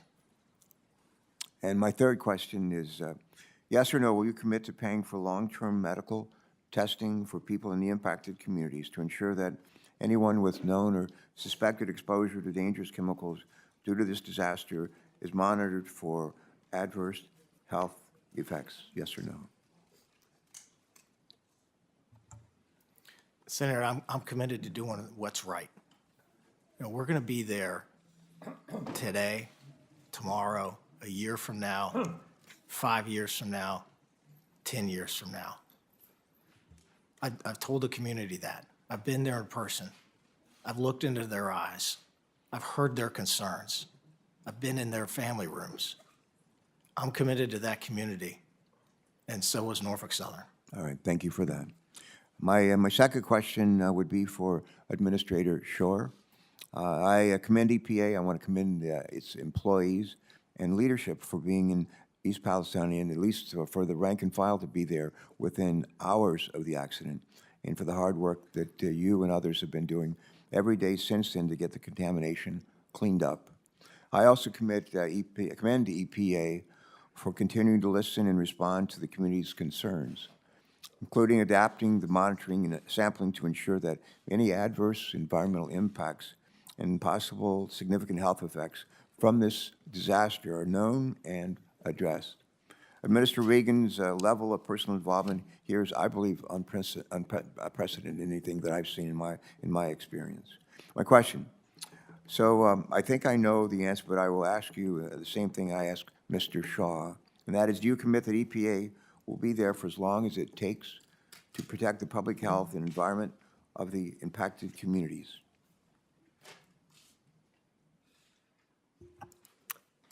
Thank you, Senator Carper. Yes, EPA is committed to continue to work with our partners in the community and make sure they have the support that they need and deserve. EPA will be on the ground as long as it takes. All right, thank you. My last question that I will ask is Director Vogel, to you and to Mr. Brewer. Before this hearing, I had the opportunity to speak with several of the officials involved in the response to this incident, including governors of Ohio and Pennsylvania. Governor Shapiro shared with me a letter they had sent to Norfolk Southern on February 14, 2023. The letter asserts that Norfolk Southern did not communicate well with state and local agencies in the early days of the response, which led to confusion as well as concerns that alternative options for safely removing the chemicals were not adequately considered. In your experience, did you receive the information that you needed from Norfolk Southern to adequately make decisions relating to protecting public health and safety? Were there any gaps in communications from Norfolk Southern to responding agencies in the first 72 hours of the derailment that may have contributed to distrust within the impacted communities? And if so, has Norfolk Southern satisfactorily addressed any such communications gaps since that time? Ms. Vogel. Mr. Chairman, thank you for your question. I do believe there were quite a few gaps in communication and missteps in the very early hours of following the derailment. I do believe that those gaps in communications have been addressed. I believe the teams are working well together on the ground today. But yes, things could have been handled better in the beginning hours. All right, thank you. Mr. Brewer, same question. Were there any gaps in communications from Norfolk Southern to responding agencies in the first 72 hours or so of the derailment that may have contributed to distress within the impacted communities? And if so, has Norfolk Southern satisfactorily addressed such communications gaps since that time? Thank you. The boots on the ground crews were great to work with. It seems as bosses or management gets there, that's where the communication failures start. And that's probably why we're here today. The decision to go from the 1 tank car to the 5 was jaw-dropping. And that impact, just because of the impact it had. Since then, they did seem to get better, though. All right, thank you. Senator Capito, you're recognized for your questions. Thank you, panel. Yes, ma'am. Thank you. Thank you all for being here, and thank you for your testimony. It's my understanding, this is sort of a table-setting question here, that no one, not the EPA, not the state, not Norfolk Southern, has been making these cleanup decisions in a vacuum, that instead a unified command group of these entities and experts have all had input into these major decisions.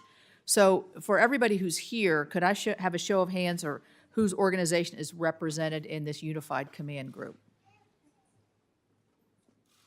Do you have a comment? We used to be, Used. up until like last week or so. Okay. EMA is involved, but it's Columbia. Okay, thank you. And then, is that a fair assessment that I made forward, that these decisions are not made individually, they're made by the unified command? Just, you can shake your heads, yes, if you don't, if you disagree, you can shake. All right, thank you.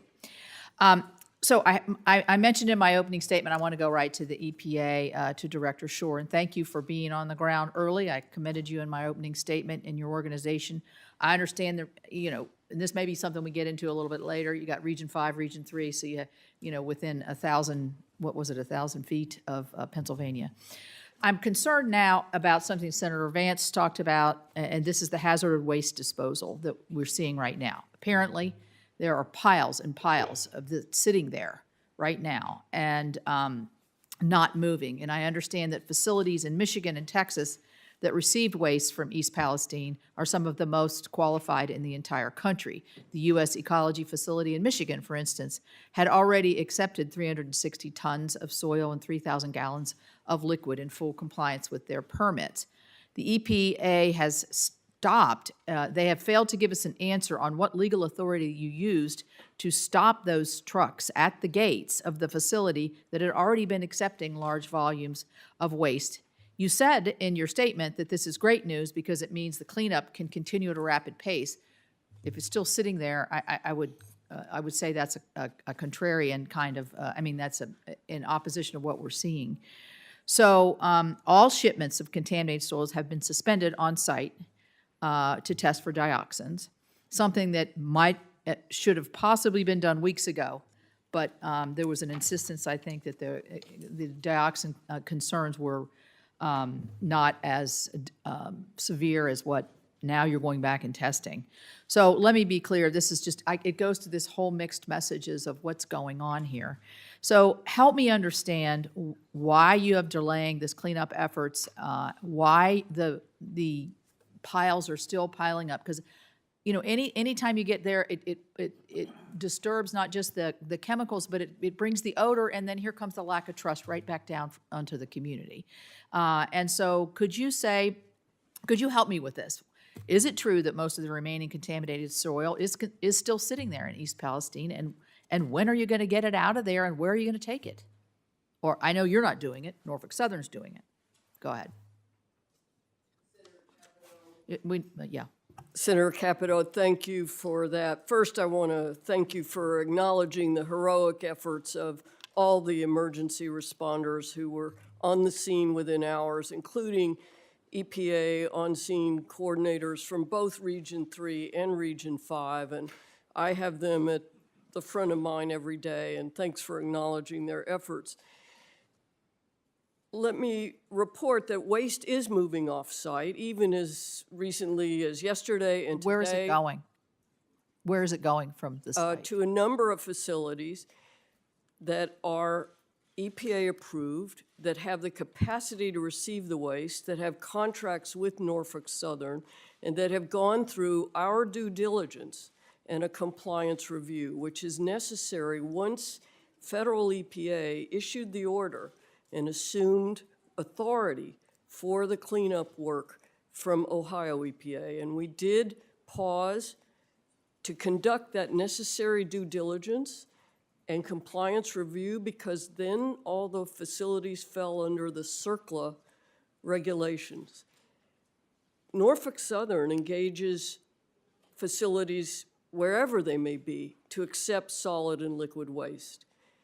It's EPA's responsibility to ensure that the safeguards are in place for that waste in the loading, transport, and unloading, to make sure that they're compliant with our regulations, and to make sure that they have the capacity to take the waste. I can share some good news with you that the results from the dioxin testing that Indiana requested came in yesterday, and they're very low levels. So we expect waste to be moving perhaps as soon as today to other facilities.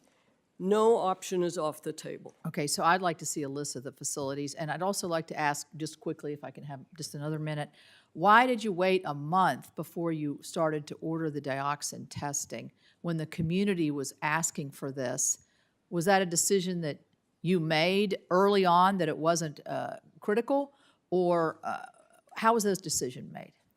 Senator Capito, our air monitoring was searching for primary indicators, such as phosgene and hydrogen chloride, immediately during and after the burn. We detected very low levels, which very quickly went even down to non-detect. Without those primary indicators, it was a very low probability that dioxins would have been created. They are secondary byproducts of the burning of vinyl chloride. But we were listening to the community, and they expressed significant concerns about dioxins. Norfolk Southern has submitted a soil sampling plan. It's undergone review by the Unified Command, and our folks will be out sampling soils for dioxins. There's a meeting with agriculture representatives this afternoon. Yeah, well, thank you. The air issue is obviously 30 days late, is a little bit well past the time when the intensity might have been felt more. But thank you for your answers. Thank you. Thanks for those questions. And I'm now going to take a couple of minutes and ask a few questions that were submitted by Senator Fetterman, who can't join us today. But the first question would be with regards to railway safety, the bill that's been introduced by several of our colleagues who've spoken here earlier. And my first question is to Mr. Shaw. In light of the derailment in East Palestine and the subsequent derailment and train crash that both happened in the last week, the National Transportation Safety Board and the Federal Railroad Administration have both announced that they will be conducting investigations into the safety of your company. The U.S. Department of Transportation has called on Norfolk Southern to act urgently to improve your focus on safety. And additionally, I, along with Senators Brown, Casey, and Vance, have introduced a bill that would impose common sense measures to improve rail safety. And Senator Fetterman's question is this: will you commit to supporting the Bipartisan Railway Safety Act and help restore the public's trust in your company? Go ahead.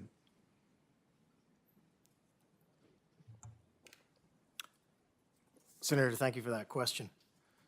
We are committed to the legislative intent to make rail safer. Norfolk Southern runs a safe railroad. And it's my commitment to improve that safety and make our safety culture the best in the industry. Just last year, derailments on Norfolk Southern were the lowest they had been in the last 10 years. And our personal injury rate is amongst the lowest in the industry. As you and I spoke about yesterday, we can always get better. And that is my intent, is to continue to invest and continue to improve. All right, thank you. Let me say, as a follow-up from Senator Fetterman, he'd like for me to ask you, if you don't support the bill in its entirety, are there specific provisions of the Bipartisan Rail Safety Act that Norfolk Southern could support?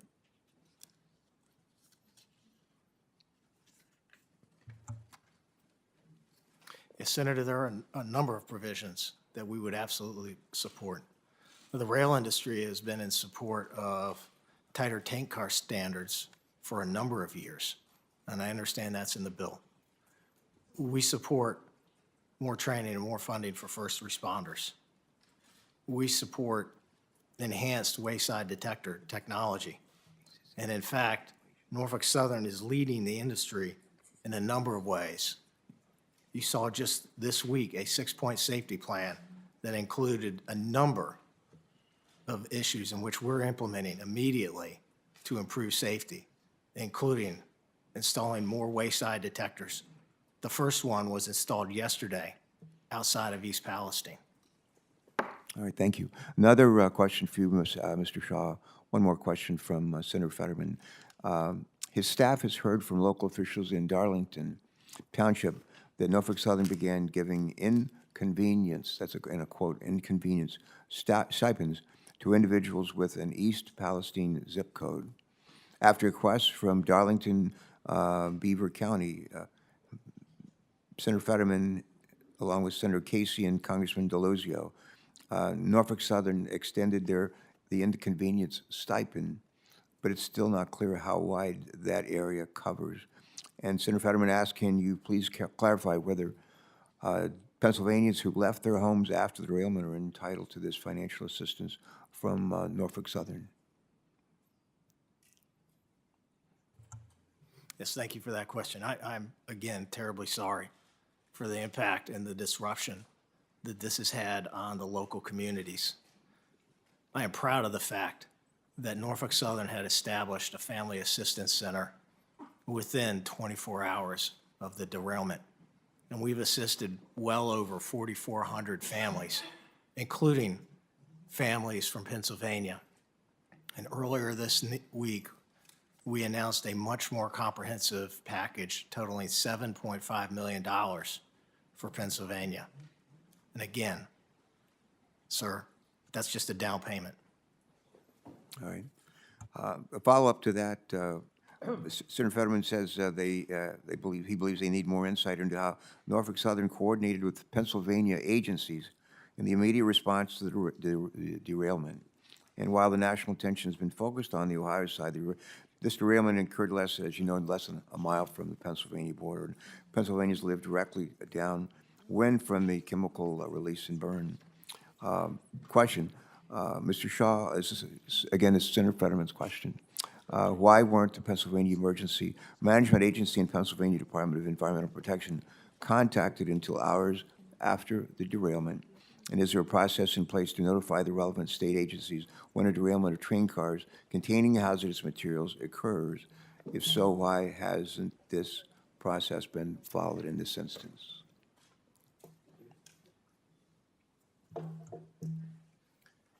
Senator, the process that's established is part of the Department of Homeland Security presidential directive that was established in 2003. My understanding is Norfolk Southern immediately contacted the National Response Center, which then contacted applicable federal, state, and local authorities. All right.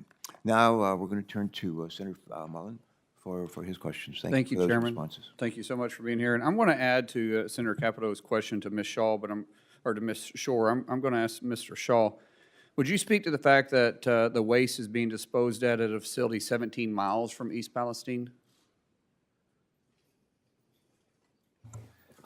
I'm sorry, Senator, could you repeat the Well, question? we've got reports that East Liverpool in Ohio is receiving this waste from East Palestine that has been disposed of. Is that accurate? Senator, standing here today, I don't know if that's accurate as of this time. So do you know where the waste is going to then? It is, we're in the process of working with the EPA on a number of facilities. But we haven't identified where it's moving to yet. Senator, we're in the process of working with the EPA on a number of facilities that, I understand that, I get you're in the process, but we haven't identified a place for this to be removed to yet. Is that Senator- accurate? Senator, I want to make sure I give you the most I accurate. get that. Yeah, I'm just saying, is it accurate that we don't have a spot yet for it? Senator, we are moving some off-site. Where's it moving to? I'm happy to give you a list of those facilities. Could you do that for us, please? I appreciate that. Mr. Shaw, when the vent and burn process was being made, who made those decisions, and what was other considerations other than just burning it and letting the material burn off? Thank you for that question. The only consideration, Senator, was the safety and health of the community. And that decision was made by Unified Command under the direction of the incident commander. Who's that? The incident commander was Fire Chief Drabeck. Norfolk Southern was a part of Unified Command. So who owns the car? Who actually owned the rail car or the material in it? The rail car in question are tank cars, of which no railroad owns. Okay, were they considered in this decision-making?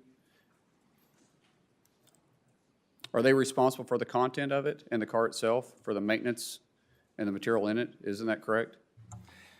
Senator, it's a privately owned rail car, and so the maintenance requirements for that rail car are between the rail car lessor and the customer, and those are private contracts. I'm not privy to But those. they're responsible for the content and the car, correct? Making sure it's operating properly? Yes, sir. Okay, were they considered in this decision-making? Considering it was their car, their design, their responsibility, were they part of that decision-making on being able to vent it and burn it? Senator, the customer provided input. Were they in the room when the decision was being made? Because I've received reports that they weren't, so they weren't in the room? No, sir. Not to my knowledge. I just seen that kind of hard to believe, that considering that it's their car, it's their responsibility, and they weren't even considered before this decision to vent and burn it in the middle of a town. Doesn't that seem like possibly a mistake there? Senator, Unified Command was focused solely on the health and safety of the community. Right, My so the underst- people that was in charge of the car should probably have a say in that, to make sure we know the best way to dispose of it. My understanding at the time, from talking to experts, was that we were at risk of a catastrophic rupture that would have resulted in uncontrolled release of hazardous materials. But it's my understanding, and I haven't been able to clarify this, that the report that I received was the fact that the car was actually working properly at the time. But the car's owners, the ones that were responsible for it, wasn't consulted before it was burned off. Now, I haven't been able to verify that, but I'm asking these questions because that's the information that I received. And if that's the case, I think that's an area for improvement. Wouldn't you consider that? Senator, I can't comment on the accuracy of that report. I'm not aware of that. But I'm saying if it's accurate, if that was accurate, wouldn't you consider that's a place that we could probably learn from? I think the primary concern was the health and the safety of the community. Sir, I get what you're saying, and I'm not trying to be disrespectful to you. But I'm saying is if all parties that's responsible for that car should have been part of that decision-making. And because I believe they would probably be saying that they would be concerned too. I think everybody in this room will say that we're concerned about the health and safety of others. That's a gimme. So there's no point in repeating that. I'm just saying, how can we learn from this going forward? If they weren't in the room during the decision-making, and yet it was their car, and the report may be accurate that the car was actually working functionally correctly, because those cars are designed for this kind of incident, that the option to vent and burn may not have been the best option if we didn't consider all other options first.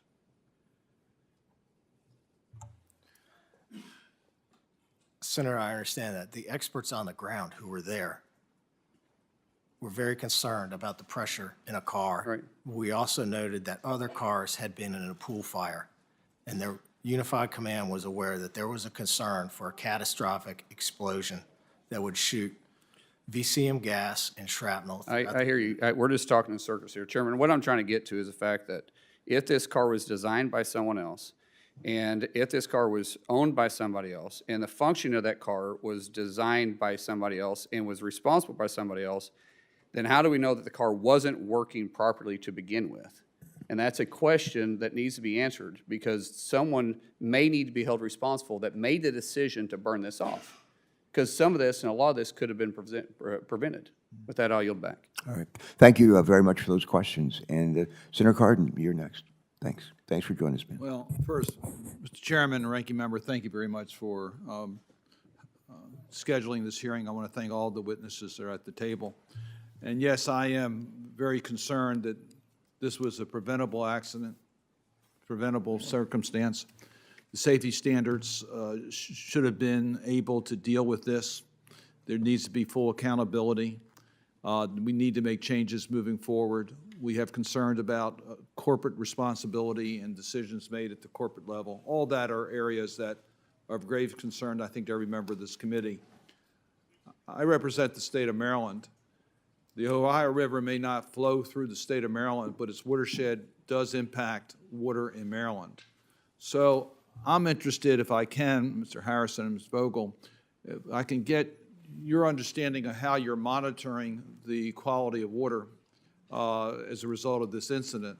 What concerns me is that we have more extreme weather events that are occurring in our communities.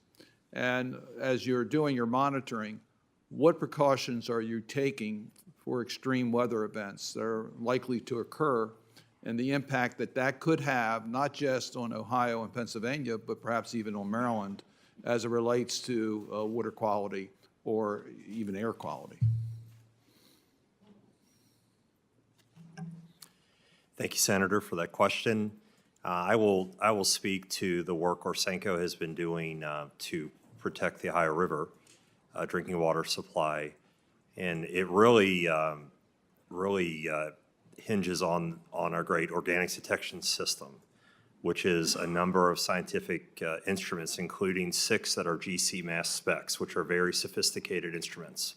We've been able to calibrate those for the various chemicals that we were able to detect, and those continue to operate. So in addition to being able to utilize those for one-off sampling that we did as we tracked the spill remnants all the way through over 700 miles down the Ohio River, we're continuing to operate those. Actually, our drinking water utilities are continuing to operate those on a daily basis. And so that system remains in operation and will continue to be in operation as long as necessary. So we're able to detect those chemicals and any threads that might come through rain. I am involved in Unified Command, except for today, and we have anywhere from 2 to 3 meetings a day, and we are abreast of the on-site conditions that may occur. In last week's rain, for instance, we were able to demonstrate with our equipment that we did not detect any of the chemicals of concern. And in regards to groundwater sources? We do not work in the groundwater arena. Our compact focuses on surface water.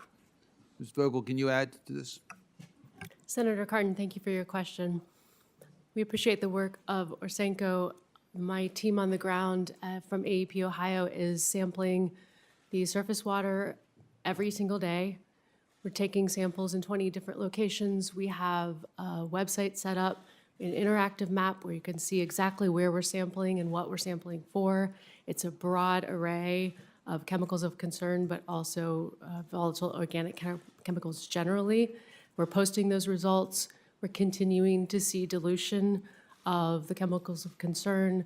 So I just want to be very transparent and say we will continue to sample as long as we find any detections, but it does seem to be fading. On the groundwater side, Senator, we have installed monitoring wells at the location of the derailment. We We've also installed Sentinel wells near Sulphur Run and Leslie, between them and the municipal well field, so that we will be able to test those on a weekly basis and know if there are any contaminants that might be approaching any groundwater or drinking water.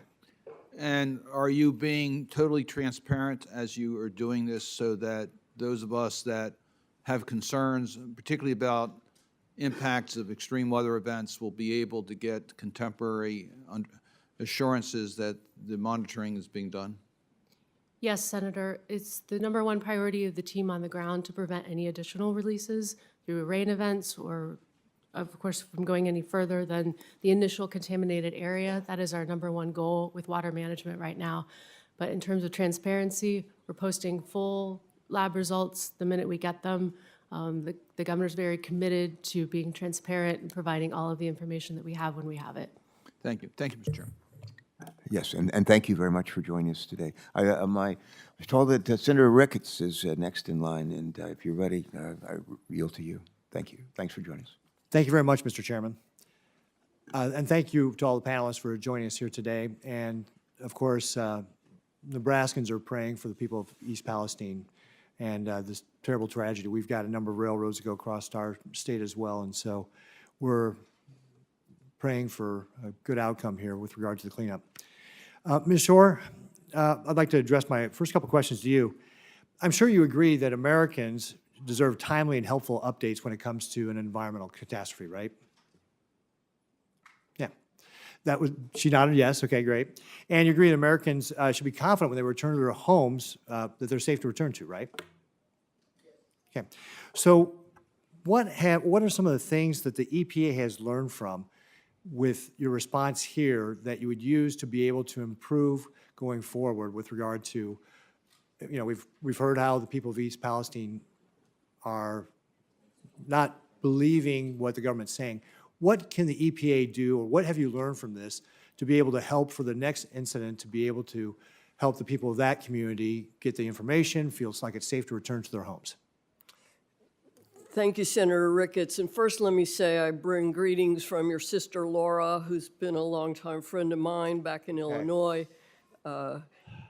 And to your question, we are still enmeshed in the cleanup of the derailment, and that's our primary focus. We need to clean up the site, get the contaminated waste out of there, and then focus on the longer-term remediation. There will be an after-action report, and we'll be able to drill in on what lessons we can learn and how we can do better.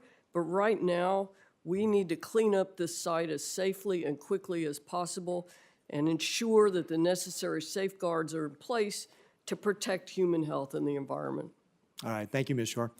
Mr. Shaw, I'm going to ask you basically the same questions. So I'm sure you agree that Americans should have timely information when there's a catastrophe like this, right? Yes, sir. It's an emotional issue, and it was a devastating derailment for the folks of East Palestine. That's one of the reasons that we set up our Family Assistance Center within 24 hours and have served 4,400 families. We've also established a website, nsmakingitright.com. That's based on feedback that I've gotten from the community as I've walked around and talked to people. They want more information, sir. Yeah. And so I'm sure you agree that people want to know when it's safe to go back to their homes as well. What has Norfolk Southern learned from this that would help them to be able to provide that information to people so that they can feel comfortable in going back into their homes and they're getting the proper information in a timely way? What have you learned about what you would do differently going forward? You know, Senator, in the immediate aftermath of this derailment, we had air monitoring in place. We had water monitoring in place. We've been collaborating with the EPA. My understanding is all the tests have shown that the air is safe and the water is safe.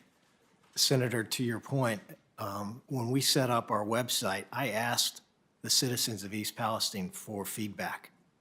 I asked them to tell me how we could make it better. And what they have asked for is information on that website on the results of those air tests and the water tests. And Senator, I've also made sure that we point folks to the results of the Ohio EPA and the federal EPA air and water tests. They're the experts, and we're here to support them. So is there anything in hindsight that you'd say, hey, we should have done this better when it comes to how we're communicating with the people of East Palestine?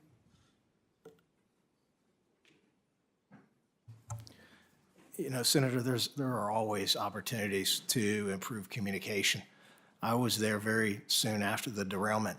I immediately went to the Norfolk Southern's Family Assistance Center, and I immediately went to the Red Cross shelter. And I told them who I was, and I told them the company I represented.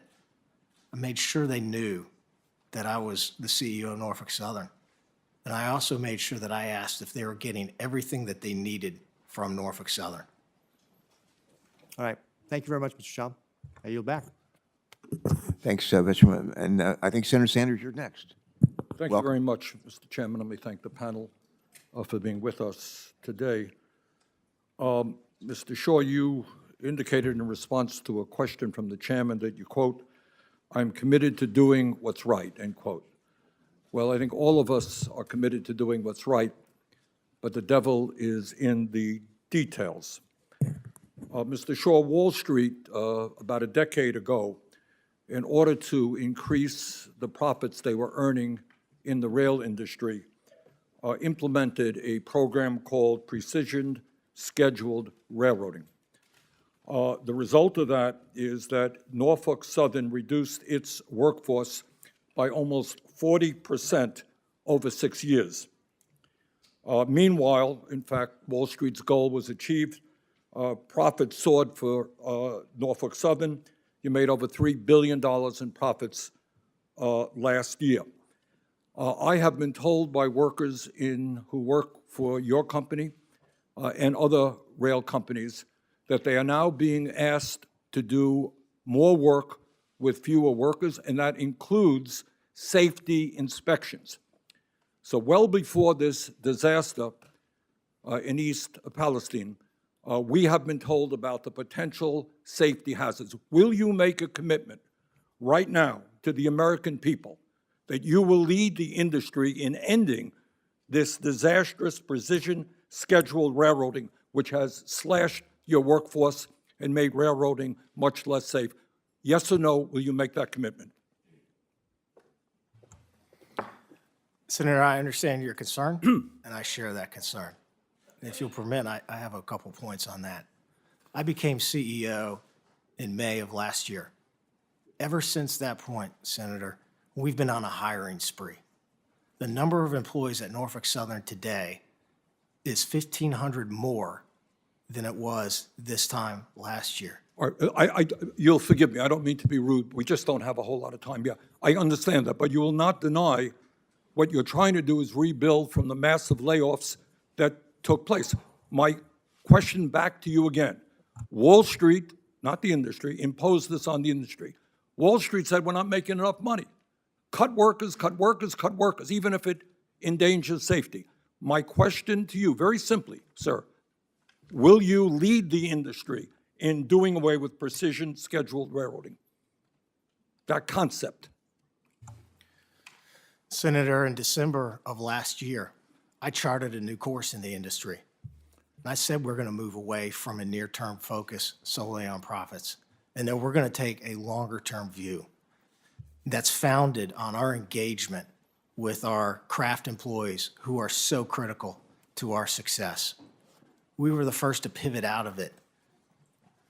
All right, well, let me jump in again. I apologize for cutting you off here, but when you talk about your employees, the entire country, I think, was shocked to learn a number of months ago that your employees, rail workers, who work in a dangerous job in all kinds of weather, had 0 paid sick days.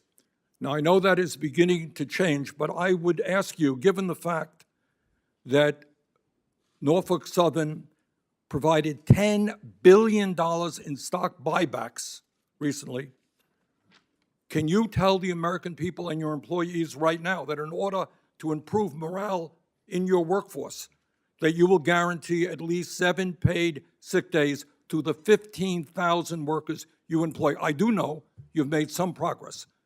You increased paid sick days for some of your workers. Will you do what most Americans think is pretty obvious, that when you get sick, you get guaranteed paid sick days? Will you make that commitment right now to your entire workforce?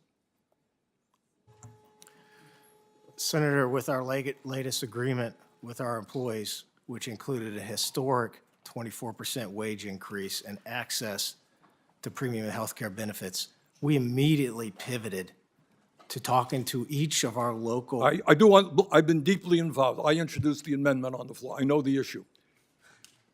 But what I'm asking you right now, you provided paid sick days to some of your employees. I got it. Thank you. Will you now do it what we get here in Congress? Our employees get sick, they get paid sick days. Will you make that commitment right now to guarantee paid sick days to all of your workers? That's not a radical demand. It really is not. Will you make that commitment, sir? Senator, I share your focus on our employees. I will commit to continuing to discuss with them important quality of life issues with our local craft colleagues. In all due respect, you sound like a politician here, Mr. Shaw. It's not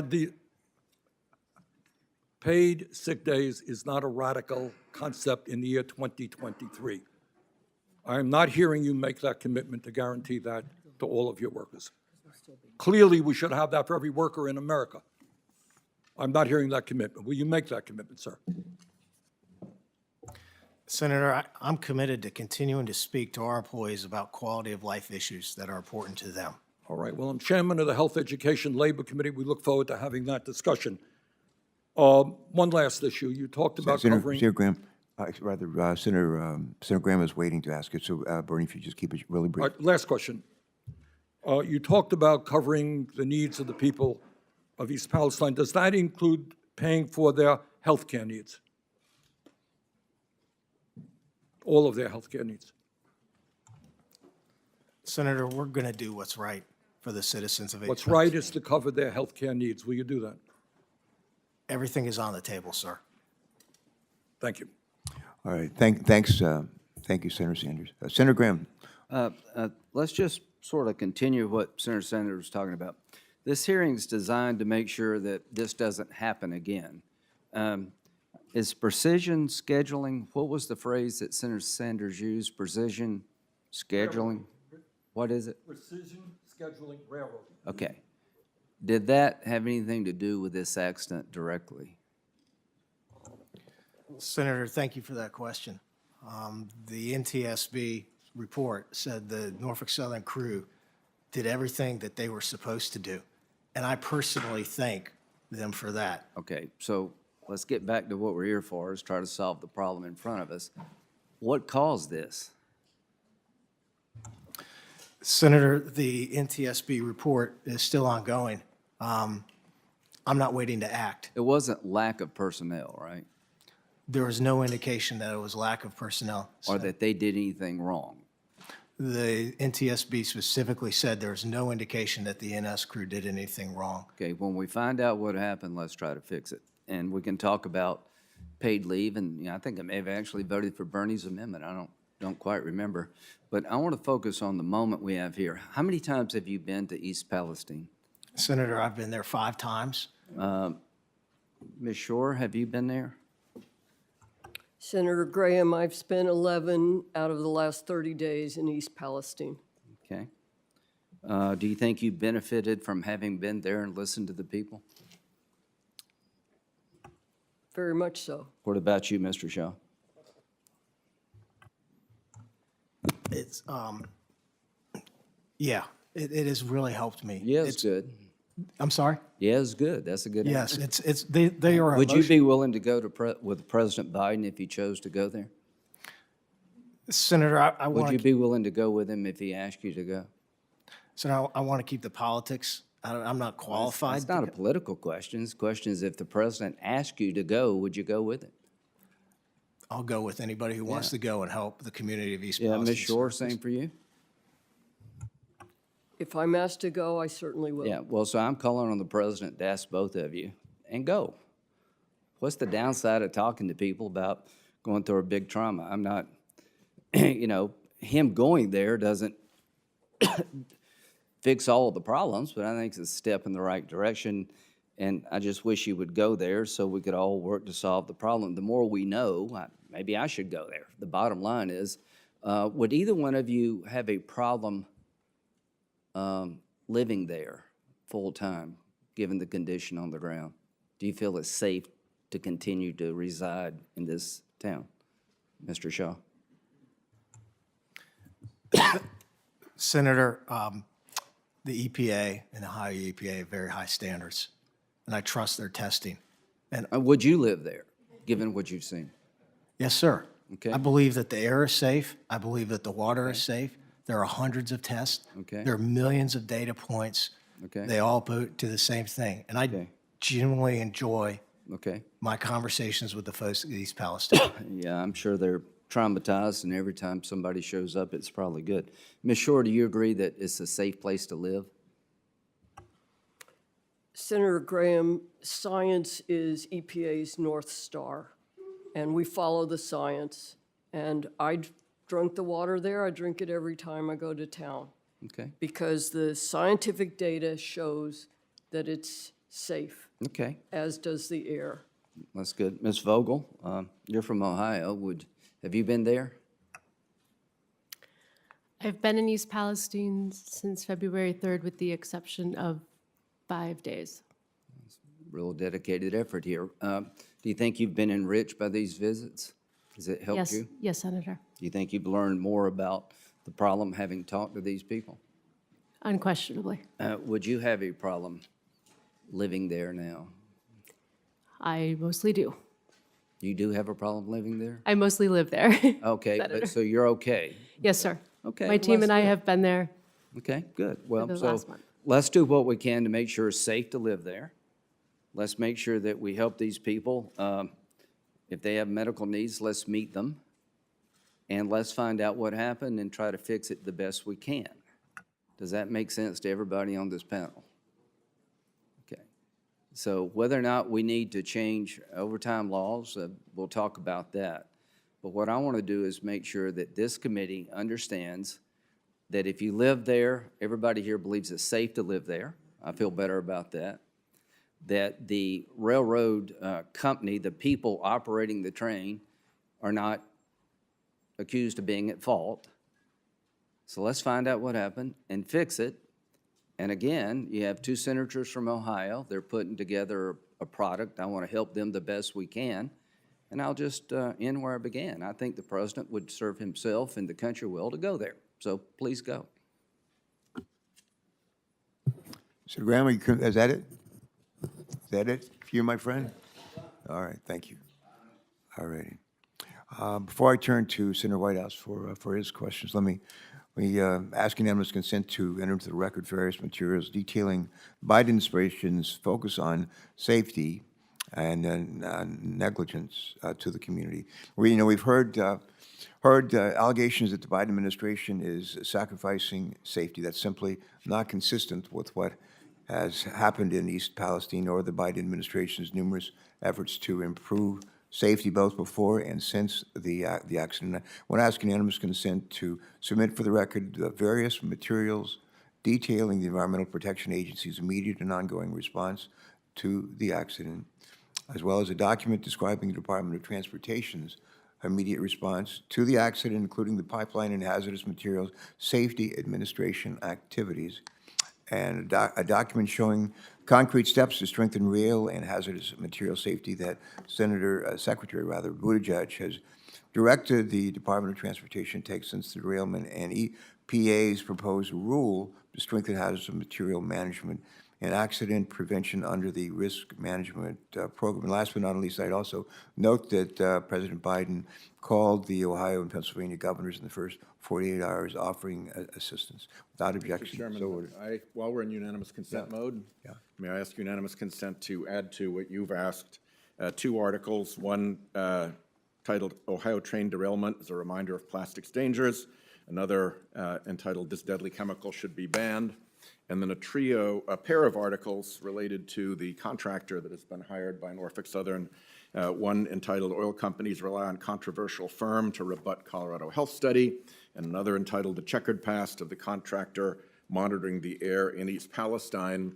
And that would be supplemented by a letter from our new colleague, Peter Welch, back in his days as a House member responding to the oil spill, expressing concerns about this company, CTEH. If I could add those to your list of UCs, I'd be helpful. Is there objection?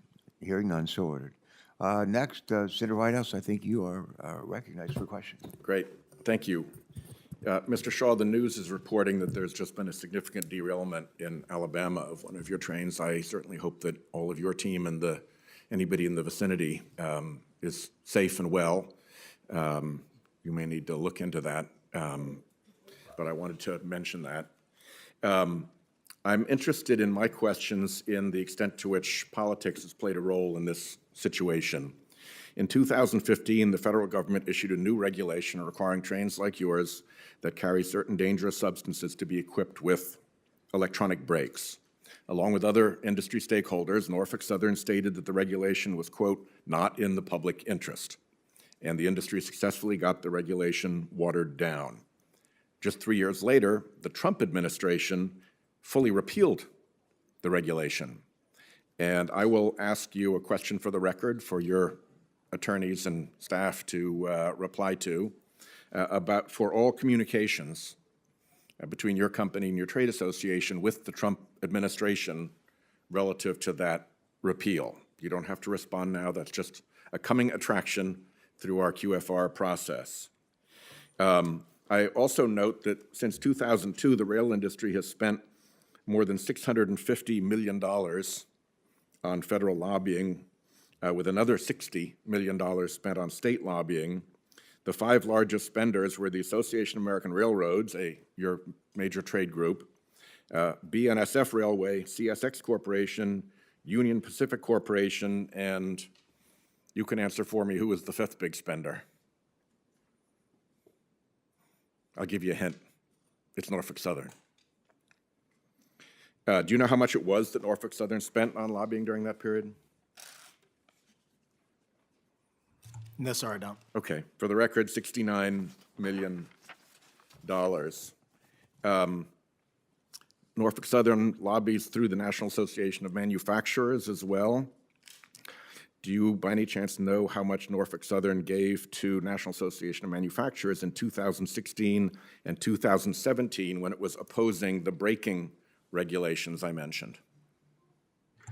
Senator, I will note that the NTSB, Chair Hamady specifically stated that the braking regulation that you referenced would not have had an impact on this derailment. Okay, and will you answer my question? Do you know how much you spent against that regulation? No, sir, I don't. I also know that the government's own GAO and the National Academies of Science indicated in 2016 that the Department of Transportation's, or the FRA's review of ECP brakes was unjustified. I will ask you a question for the record that the information for 2016 and 2017 that you have reported for later years in your climate lobbying report be provided to the committee, and equivalent to what you already provide, but looking back to those years when this was at issue. We discovered that Norfolk Southern, in a statement that appears now to have been deleted from your website, had previously touted the ECP braking systems as having, and I quote you here, the potential to reduce train stopping distances by as much as 60% over conventional air brake systems. And we found as early as 2007 a Norfolk Southern lead engineer promoting the, quote, big advantage for emergency braking that ECP brakes offered. So I want to make those statements a part of the record. And is it true that the New York Times reporting that Norfolk Southern has paid shareholders nearly $18 billion through stock buybacks and dividends in 2022?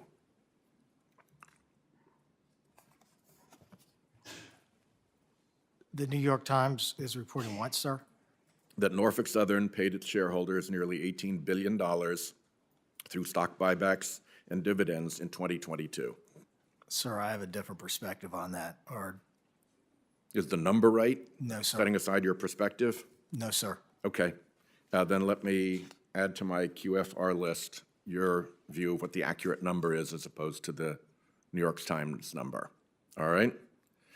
My time is pretty well up, Mr. Chairman, and I hope we can get prompt and complete answers to those QFRs. Thanks very much. All right. We look forward to your responses on QFR's questions for the record, and we'll talk more about that before we conclude. Thank you. I think next is Senator Merkley and then Senator Markey, not to be confused with one another. Thank you very much, Mr. Chairman, and thank you all for bringing your testimony to bear. And I do hope that the derailment that occurred just hours ago, Mr. Shaw, is one that does not endanger another community. Back in 2016, Senator Wyden and I were very involved in pushing for improvements in safety after the derailment endangered the town of Mosier in Oregon. And we found out how much the industry resists improvements in safety.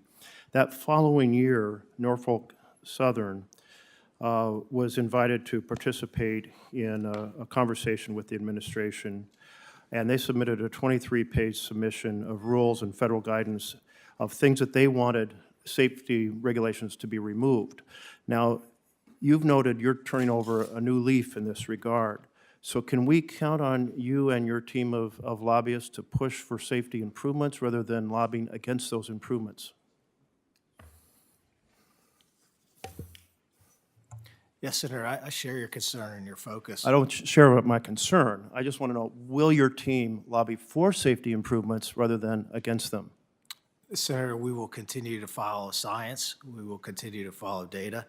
There are actually a number of areas in which we have invested in safety systems well above government regulation. I'll ask you to submit that for the record. I just really thought when you said turn over a new leaf that I thought you were saying you were going to now support safety regulations. I'm sorry you can't tell this crowd here today that would like to hear that is the case. 3 years ago, Norfolk Southern cut 5 positions in East Palestine that oversaw maintenance of equipment detectors that are used to determine or monitor boxes that measure, sometimes they're called hot boxes, that measure things that are going wrong on the track, including bearing temperature. There's initial reports that defective bearings or overheating bearings may well have been the cause of this particular accident. Will you pledge today to quit eliminating positions and sensors that oversee track conditions, like removing the folks who monitor the hot boxes, and instead add and support those monitors so that when there is something like an overheating bearing, it gets detected and the train gets stopped rather than crashing or derailing? Senator, the NTSB report indicated that all of the hot box detectors were working as designed. And earlier this week, we announced that we are adding approximately 200 hot box detectors to our network. We already have amongst the lowest spacing between hot box detectors in the industry, and we already have amongst the lowest thresholds. I'm delighted to hear that you're adding those back. Thank you. It's also important to recognize those boxes actually have to be monitored, and it's the 5 positions for monitoring them that were eliminated. So I hope in response to the committee, you'll also be able to note how those are being monitored and how that monitoring can be improved. My last question here is that in 2021, your company did $3.1 billion of stock buybacks, and in 2022, $3.4 billion of stock buybacks. And as of December, had another $7.5 billion available to do additional stock backs under the $10 billion stock back plan. That's quite impressive numbers for any American company. It indicates massive profits. Will you pledge today that you will do no more stock buybacks until a raft of safety measures have been completed to reduce the risk of derailments and crashes in the future? Senator, I will commit to continuing to invest in safety. We invest over $1 billion a year in safety. You noted that you have a list of safety things you'd like to implement. Will you commit no more stock buybacks until those safety improvements are completed? Senator, I will commit to continuing to invest in safety. And you've seen over time, the number of derailments, hazardous material releases, and personal injuries has declined. There's always more that we will do, and I am committed to having the best safety culture in the industry. You're coming here with 3 derailments within 3 months, and the average in the industry is 1 per month for the entire industry. So congratulations on maybe some good luck over a few years, but at this moment, your team is the team that has the most derailments in the last 3 months. I just want to note that every engineer understands that if you have brakes on every car rather than just brakes on the front car, that you prevent the accordion-style crashes that you've been having. It's why any truck carrying a trailer has brakes on the trailer instead, so the trailer doesn't flip over the top of it. The industry has absolutely resisted these, trying to deploy their lobbyists to counter every single report about having those multiple brake systems. I understand that it's complicated because, as you noted, you don't own the cars. That makes having these coordinated brake systems. But listen, if we can put people on the moon, we can put brakes on every train car. This is really the single most significant safety factor that could be pursued, and I really hope that you and your company and your industry will take and start taking seriously safety, which we have not seen to this point. Senator, I take safety very seriously, and there are brakes on every car. I can assure you of that. Well, I hope you support the coordinated pneumatic electronically controlled system that you've been fighting against for years. Senator Markey. Thank you, Mr. Chairman, very much. The East Palestine train derailment was not preordained. It was preventable. It was a disaster waiting to happen. Corporate greed, outdated railway safety regulations, lax hazardous material standards were all the fuel on a toxic fire that was ready to combust. This was something that was preordained and known about because of all of the rail accidents that happen every year in our country. And unfortunately, innocent, hardworking, working families in Ohio and Pennsylvania were the ones that got harmed by this. Those families were upended, their lives have been changed, doctor bills, veterinarian bills, saw the values of their homes plummet overnight and stayed up late worrying about what this means for their health and the health of their young children in the future. These are real harms. So am I right, Mr. Shaw, that last year the stock buybacks by Norfolk Southern was $3.4 billion? Is that correct? Yes, sir, that's directionally correct. Am I correct, Mr. Shaw, that last year Norfolk Southern made $3.3 billion in profits? Yes, sir. And last year, we invested over $1 billion in safety. And last year, our accident rate, our number of accidents was the lowest it had been in the last 10 years. Our safety stats, Senator, continue to improve. And I am committed to making Norfolk Southern's safety culture the best in the industry. Well, you're not having a good month. You're not having a good month. And it seems like every week there's another accident that Norfolk Southern is a part of in our country. So you may think that you've put in enough, okay? But the facts are saying just the opposite in terms of what is happening. And what I'm hearing from you is just this great confidence that you have in your system. But I'll tell you this, Mr. Shaw. Overconfidence breeds complacency, and complacency breeds disaster. And that disaster has hit East Palestine, and it's hitting community after community across this country, not just Norfolk Southern, but the rail industry in general that has reduced its workforce by 1/3 over the last 10 years. And in that reduction in workforce, there is a reduction in the measure of safety that has to be built in order to guarantee that people avoid these kinds of catastrophes. So let me ask you, Mr. Shaw, about a decision that your company has made. You've chosen an arbitrary 1-mile radius from the disaster site for people to qualify for assistance, meaning some families who breathe the same air, drink the same water, aren't getting the same help. Mr. Shaw, will you commit to providing financial compensation to all affected people, including those who live outside your arbitrarily chosen 1-mile radius around the derailment site?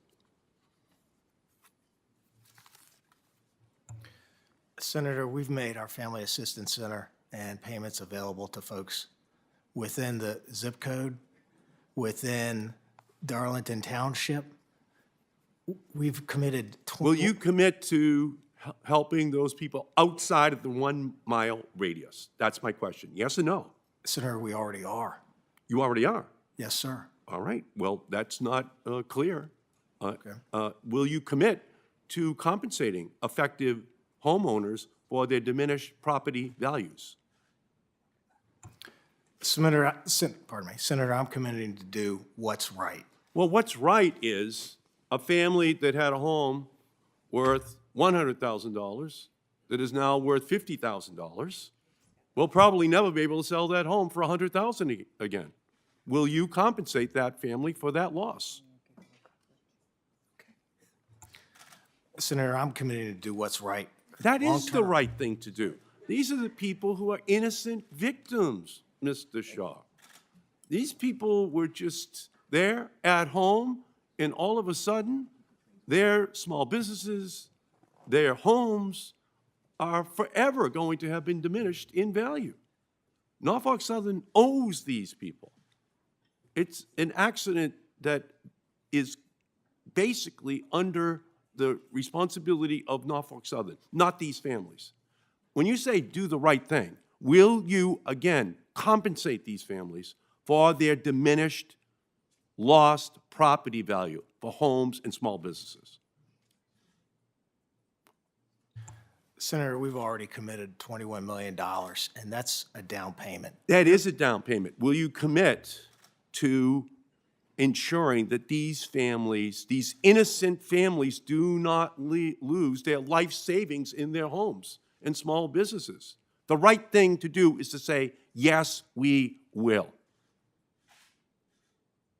Senator, I'm committed to doing what's right for the community, and we're going to be there as No, long as it takes. what's right for the community will then be balanced, which is what we can see from your stock buybacks, by what's right for Norfolk Southern. And that's going to be to sue, to fight, to resist full compensation for these families.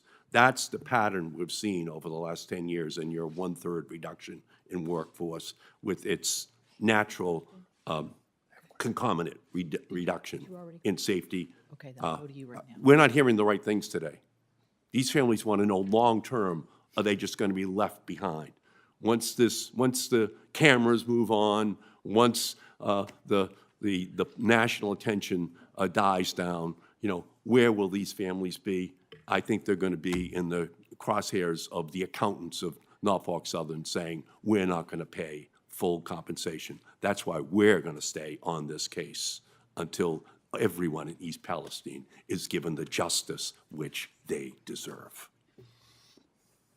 We have Senator Padilla is up next. Just by way of explanation, we're in the middle of 2 votes, so that's why we're sort of ping-ponging a little bit. Sorry for the disruptions.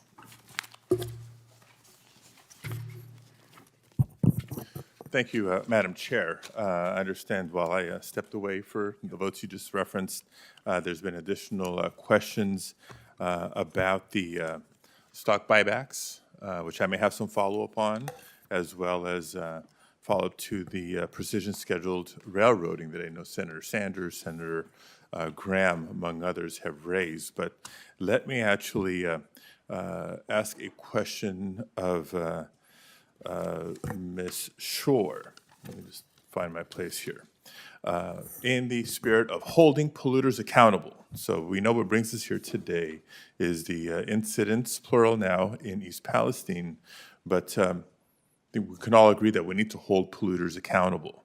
And I have strong feelings about this personally, having dealt with the fallout of the federal government failing to hold companies accountable for environmental crimes and leaving communities holding the bag. So aside from the loosening of regulations, which we need to discuss and debate, part of the conversation for the rail incident in East Palestine, I want to bring attention to a case in my hometown of Los Angeles. Under the Trump administration, the EPA, your predecessors, the agency you're part of leading, along with the Department of Justice under the Trump administration, supported a bankruptcy plan that let the corporate polluter known as Exide evade criminal liability and responsibility to clean up decades of toxic dumping, and as a result left California taxpayers on the hook for the largest environmental cleanup in our state's history. So my question, Ms. Shore, is how will the EPA ensure that what happened during the Trump administration, what they inflicted on the Los Angeles communities surrounding the Exide plant, isn't repeated in East Palestine? Thank you, Senator Padilla. On February 21st, EPA issued a unilateral administrative order. It's one of the most powerful enforcement tools that the agency has under the CERCLA, the Comprehensive Environmental Recovery, Compensation, and Liability Act, that will hold Norfolk Southern accountable to pay for all the costs of the cleanup and restoration in East Palestine. If the company doesn't comply with EPA's order, then EPA can step in, continue the work so there's no disruption in the essential cleanup, and assess 3 times the costs as penalties. It's a tool that EPA has used effectively in the past, and we will be vigorous about holding the company accountable. Okay, thank you, because again, we saw what I would consider a worst case study, not a best case study, when these settlements completely leave polluters off the hook for the damage that they've taken. I know that was a prior administration. Policies have changed under the current administration. We're working to embed that environmental justice lens as well, not just at EPA, but within the Department of Justice, and hope to make it permanent. Want to come back to Mr. Shaw here for a few questions on, as it pertains to your workforce, inspections, and maintenance. You recently announced that Norfolk Southern would be deploying more wayside detection and hotbox detector technologies as part of the safety plan. And I apologize if this is a little bit redundant with the questions that have come up prior in the hearing, but I think I have some specifics I want to get to. From what I understand, the company has also reduced its workforce by nearly 40% since 2015. According to your own data reported to the Surface Transportation Board, the number of employees assigned to maintenance of equipment and stores has decreased by 60% over the past decade. Your data. Given what's happened, is Norfolk Southern now going to hire the additional signal workers necessary to maintain and inspect these systems that you're relying on to improve safety?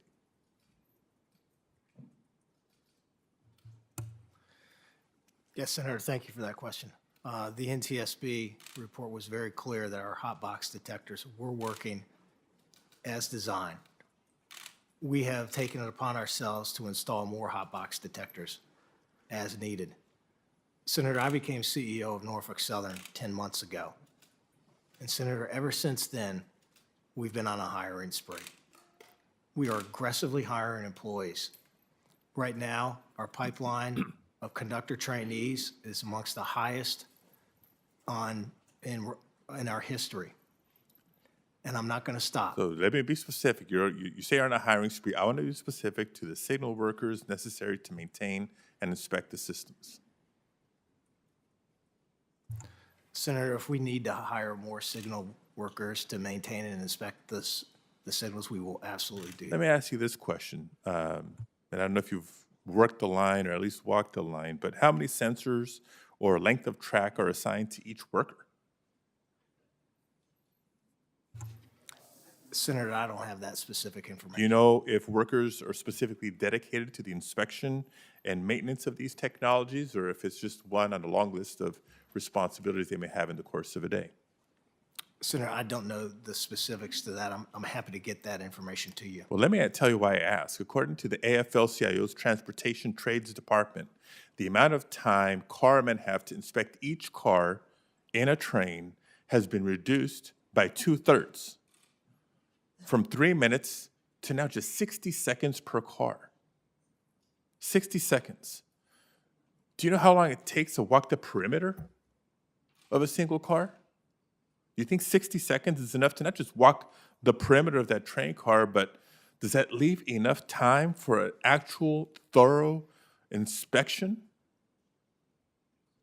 Because I can imagine that this gives us the confidence that carmen have the time to conduct that thorough inspection to identify or find any potential defects before the cars are sent back into service.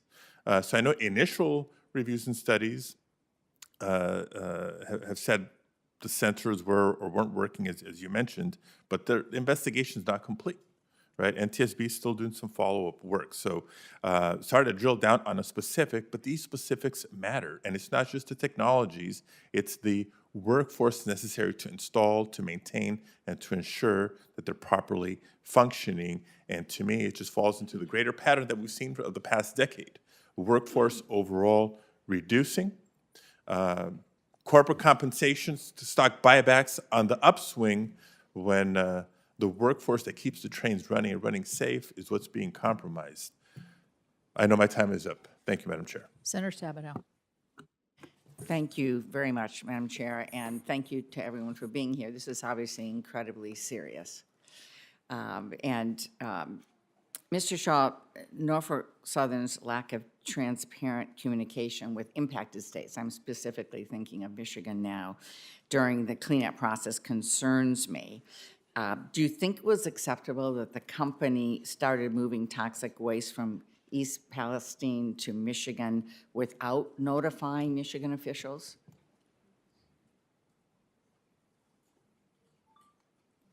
Michigan officials were not notified. Senator, working with the EPA, we were taking product to facilities that were specifically designed to handle this type of material. But Michigan officials, the governor, myself, Senator Peters, Michigan EPA, and so on, were not notified before that happened. And so let me just say that that's why I'm really glad the EPA is now overseeing this process going forward, because that's not acceptable to us in Michigan. And so, Administrator Shore, moving forward, can I count on you and the EPA to work with us during the cleanup process so we can make sure Michigan families aren't put in danger? Senator Stabenow, you certainly can. The administrative order that we issued that went into effect fully on February 27th requires Norfolk Southern to notify our co-regulators, in your case the Michigan Eagle, of shipments to the state. But as they continue to ship waste, EPA will take the additional step of keeping you and congressional staff in the state informed. Thank you so much, because that did not happen at the beginning. And so I appreciate now with EPA oversight that this will be happening, because it was very concerning to people in Michigan and as well as elected officials. I have a quote from Norfolk Southern. "We are going to learn from this terrible accident and work with regulators and elected officials to improve railroad safety." Mr. Shaw, we certainly need to do that. We certainly need to strengthen safety standards, especially now that we have an administration that supports strong standards instead of working to gut them like the last administration did. So we're now in a good spot to be able to move forward. We have bipartisan legislation to do that. But here's my question. When you tell us the company is ready to learn from this, I'd feel better if this wasn't the 20th time since 2015 that the company has had a derailment result in a chemical release. And it's my understanding that the 21st incident almost happened in Van Buren Township in Michigan just 2 weeks after East Palestine. So my question is, great that you're saying you're going to learn from number 20. What did you learn from number 19? What did you learn from number 1 or number 5 or number 10 or number 15? What safety measures have you implemented since this was the 20th time since 2015 that there had been a derailment resulting in a chemical release?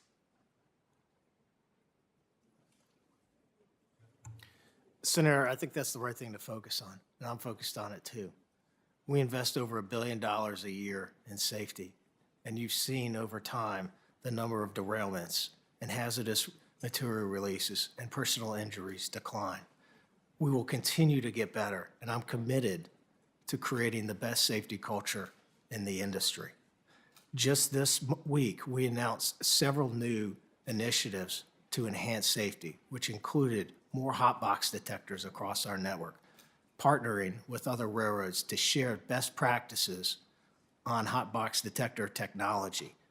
We are also putting up a machine visioning portal that can catch things that the human eye can't, developed in partnership with Georgia Tech. There are a number of different areas in which we are investing in safety.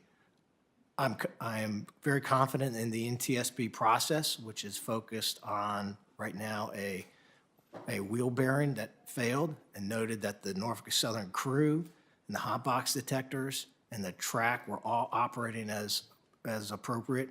I'm not waiting for the full response, and you're seeing action right now.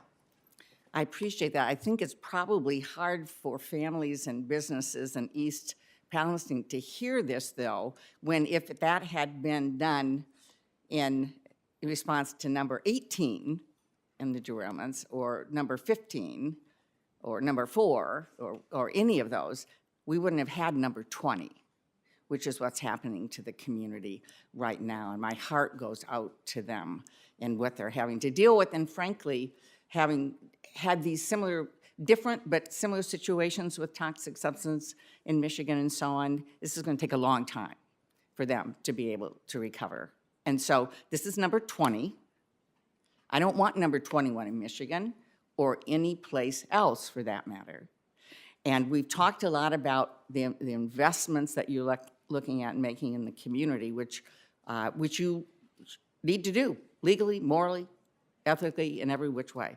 But I also hope that you're looking at taking another look at stock buybacks of the future. I know you've done $6.5 billion already in the last 2 years, and there was $7.5 billion supposedly coming up.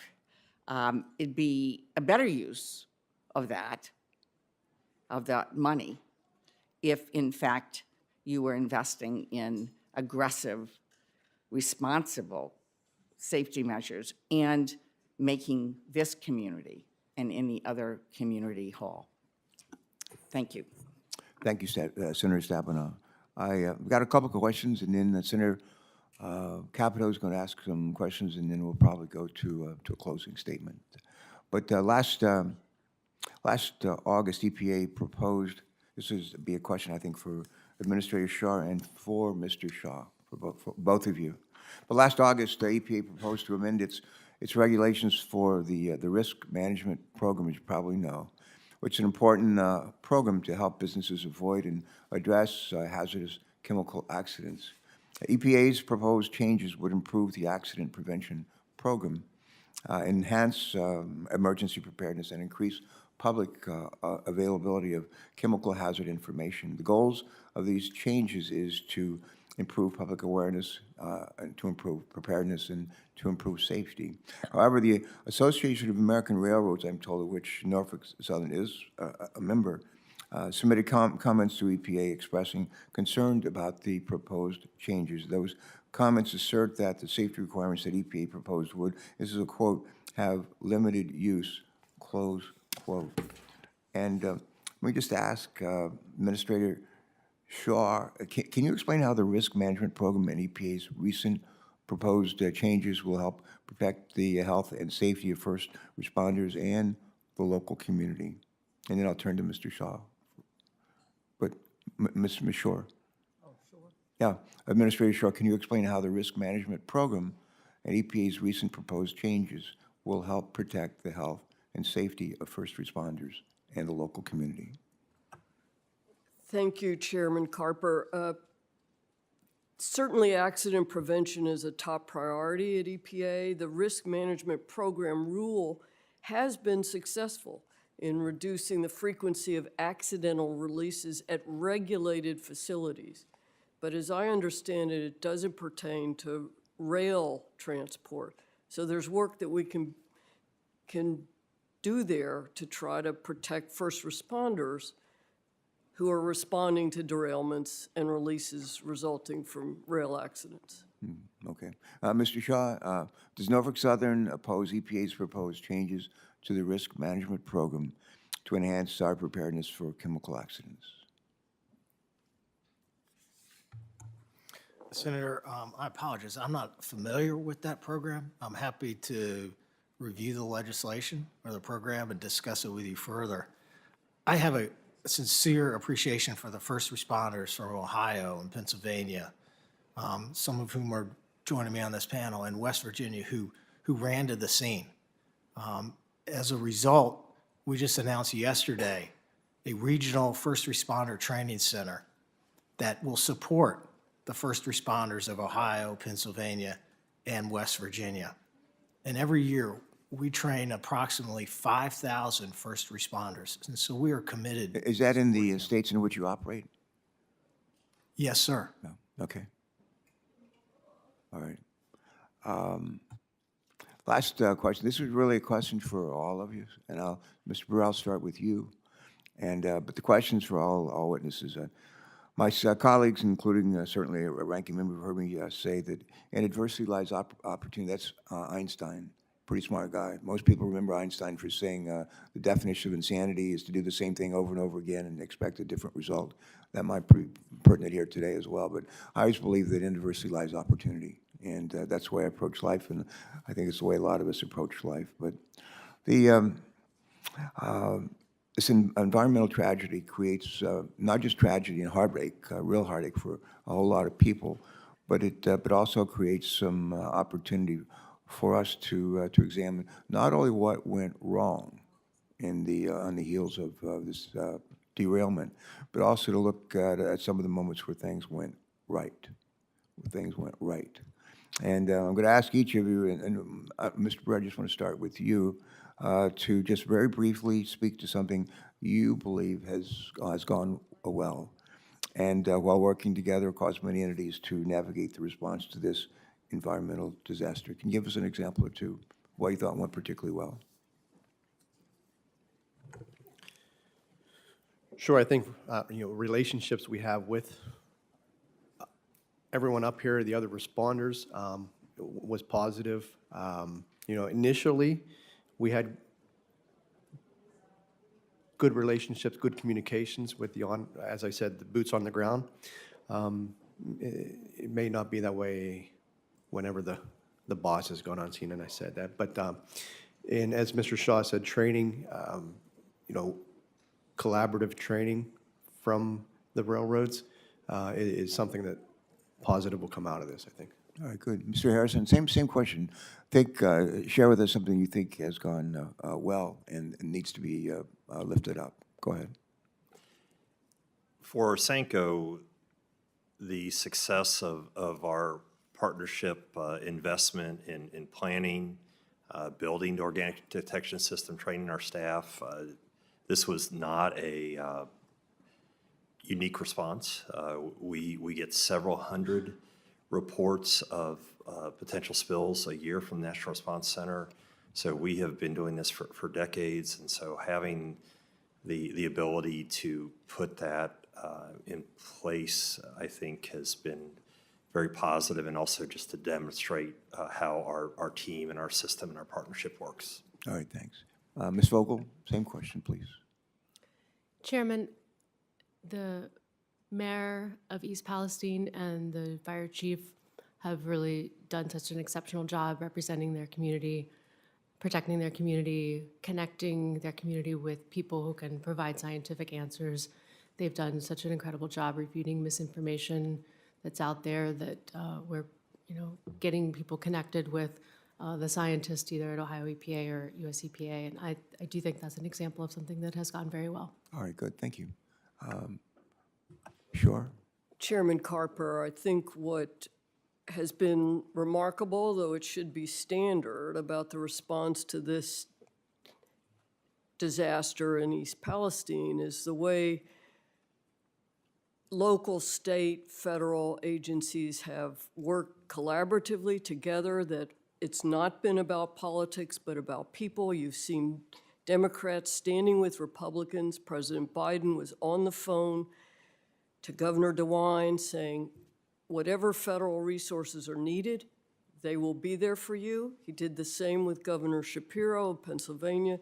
You saw Administrator Regan standing to announce the order with Governor DeWine and Governor Shapiro, with Congressman Bill Johnson and Congressman DeLucio, and so many others. I think that collaboration focused on getting this cleaned up has been quite remarkable. Yeah, good. Thanks for those. Mr. Shaw, same question, please. Thank you for the question, Senator. I've been really clear that I'm focused on the environmental cleanup and helping East Palestine thrive. The things that have gone really well have been the coordination and the collaboration that we've received from the folks at this table. And I've made a personal commitment to Secretary Buttigieg and Governor DeWine and Mayor Conaway and Fire Chief Drabeck and Governor Shapiro and Administrator Regan that we're going to do everything it takes. I have a genuine affection for the folks of East Palestine, which I know several of my peers on this panel do as well. And when you walk around town, you're starting to see these yard signs pop up. And the yard signs say, "We are East Palestine." And it goes on to say, "Welcome to America's greatest comeback story."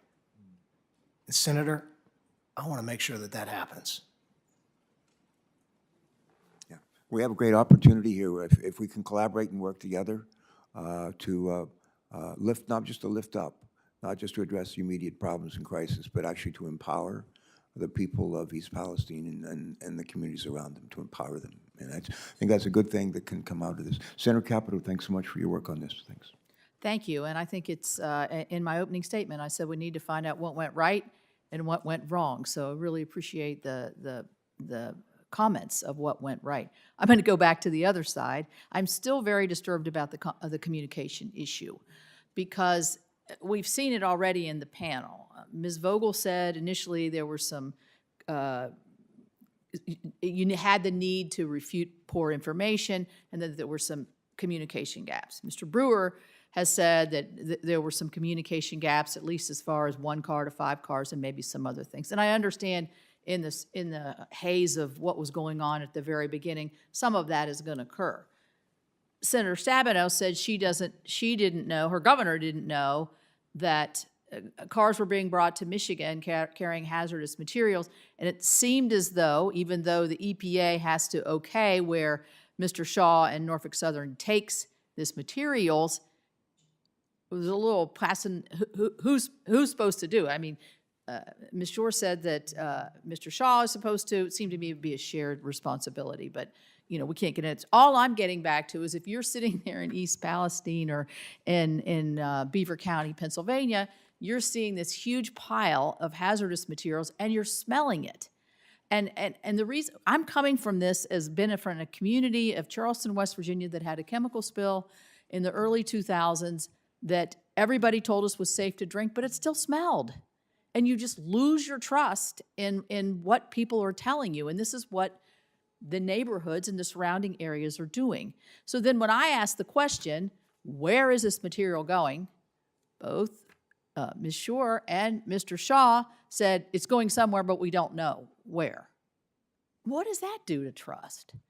I mean, I don't know. Are the trucks moving or not? Were they stopped in Michigan or not? Why were they stopped in Michigan? You know, all these questions, I think just, and then the people living there still have to look and smell and fear. And so I think we just need to get our the transparency of where this material is going, how long it's going to take it to get out, how deep does it have to go, all these questions that people are asking because they want this over.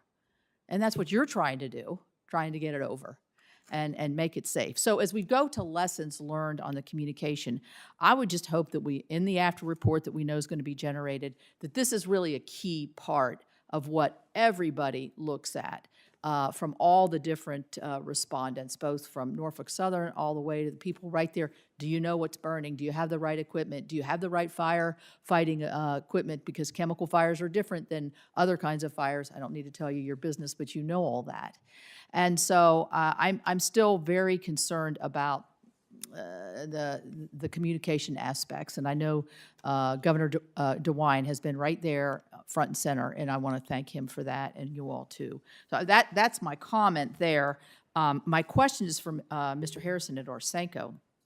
And the reason I'm interested in this is because that Ohio River feeds a lot of our water systems in West Virginia. So what's coming down through there and through is so critically important. Osenco does a great job. I know you did multiple testings, but why were you uniquely positioned to respond as well as you did? Your information was coming out quickly. Your tests were coming out quickly.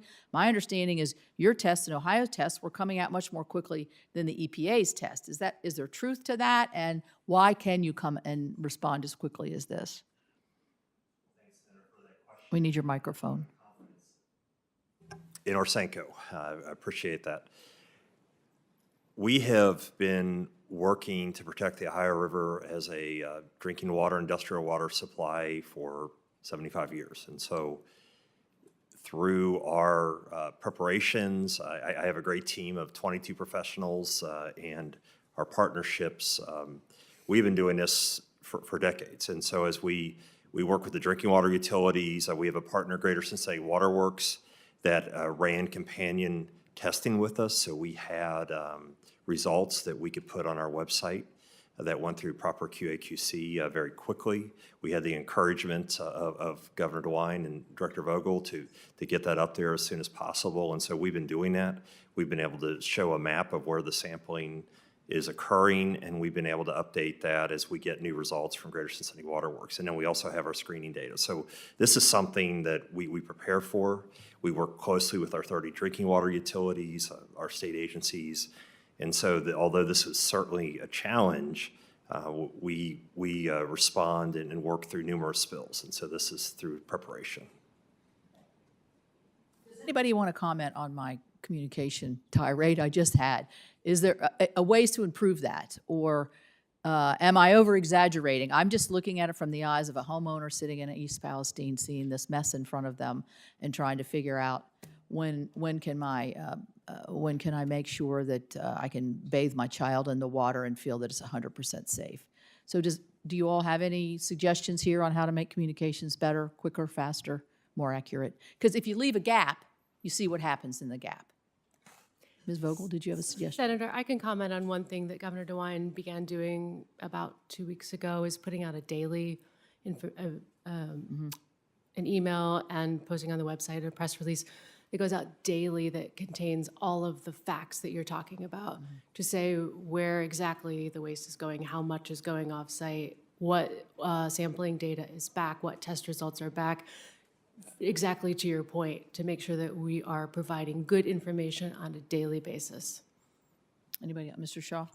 Yeah, Senator, similarly, we set up a website, NSMakingItRight.com, which has very similar information. It also has updates on how to get in touch with us, how to reach the Family Assistance Center, It points folks to the EPA website and testing data, the Ohio EPA testing data, and I'm asking for input from the citizens of East Palestine every day on how to make that website better. Anybody else? All right, thank you all. Oh, Ms. Shore? Director Shore? Ranking Member Capito, I just want to add that under the order, Norfolk Southern submitted a very comprehensive work plan to the Unified Command late Monday evening. It's being reviewed, and I've asked our team on the ground to issue weekly notices of here's the work plan for the week. Here's what you can expect to be done as residents. Here's what you may be seeing or hearing or smelling. Here's who to call if you have questions. And going forward, we will have that weekly work plan available so residents in the community know what to expect. So I guess what I'm gleaning from this, and then I'll stop, Mr. Chair, is maybe these daily progressions of what's going on should, try to start as close to day one as possible, so you don't have these gaps in communications and misunderstandings and all of that. But I appreciate all of you coming. Thank you for what you're doing for the great citizens of Ohio and Pennsylvania, and we're right in there, right in between. So we appreciate that. Thank you. Let me just say, Senator Capito, how much I appreciate your work on this. I want to thank your staff. This has been very much a team effort, and I want to thank the majority staff as well. One is sitting to my right, the other is sitting to my left, but they're really a team, and I'm proud of that teamwork, and we're stronger together. I want to ask a question, if I can, Mr. Shaw, if I can. My staff just handed me some information about a Norfolk Southern train that we heard about just a little bit ago today, derailed in Calhoun County, Alabama. There are 30 train cars on the train. All were empty. Fortunately, the local sheriff was reported there are no injuries, there are no property damage. And so that's a good news, bad news story. But I spent a lot of my life in the Navy and airplanes and thought a lot about safety. And my wife worked for DuPont for many years, and she was very much involved with the safety company, as you may know, and she thought a great deal about safety. When you look, and I might have this wrong, but we had the disaster at East Palestine around February 3rd. We had Springfield, Ohio, beginning of this month, Cleveland, Ohio, where one of your employees' lives was lost, and now the incident in Calhoun County. I understand the National Transportation Safety Board is going to be examining the safety culture of Norfolk Southern, and you probably welcome that. And if I were in your shoes, I would. But it's more than disconcerting; it's concerning, and it's a trend that is troubling to me, and my guess is troubling to you as well. So I hope that it'll get the kind of serious attention that it needs. When I was walking into the hearing, I was asked by the press, I'm sure Senator Capito was what we hope to accomplish here. And I mentioned I had several questions that I wanted to see answers. One of those, what went wrong? How did this all happen at East Palestine? How did it happen? What went wrong? What are we doing to help the families whose lives have been upended and in any number of ways? And the other question that I mentioned coming into the hearing was, how can we reduce the likelihood that similar disasters like this will happen again in Ohio or Pennsylvania or Delaware or West Virginia? How can we reduce that? I've said forever, everything I do, I know I can do better. Everything I do, I know I can do. I think that's true of all of us. And if you actually go back to the Constitution of our country, and the preamble of the Constitution says, we the people of the United States, in order to form a more perfect union. It doesn't say to form a perfect union.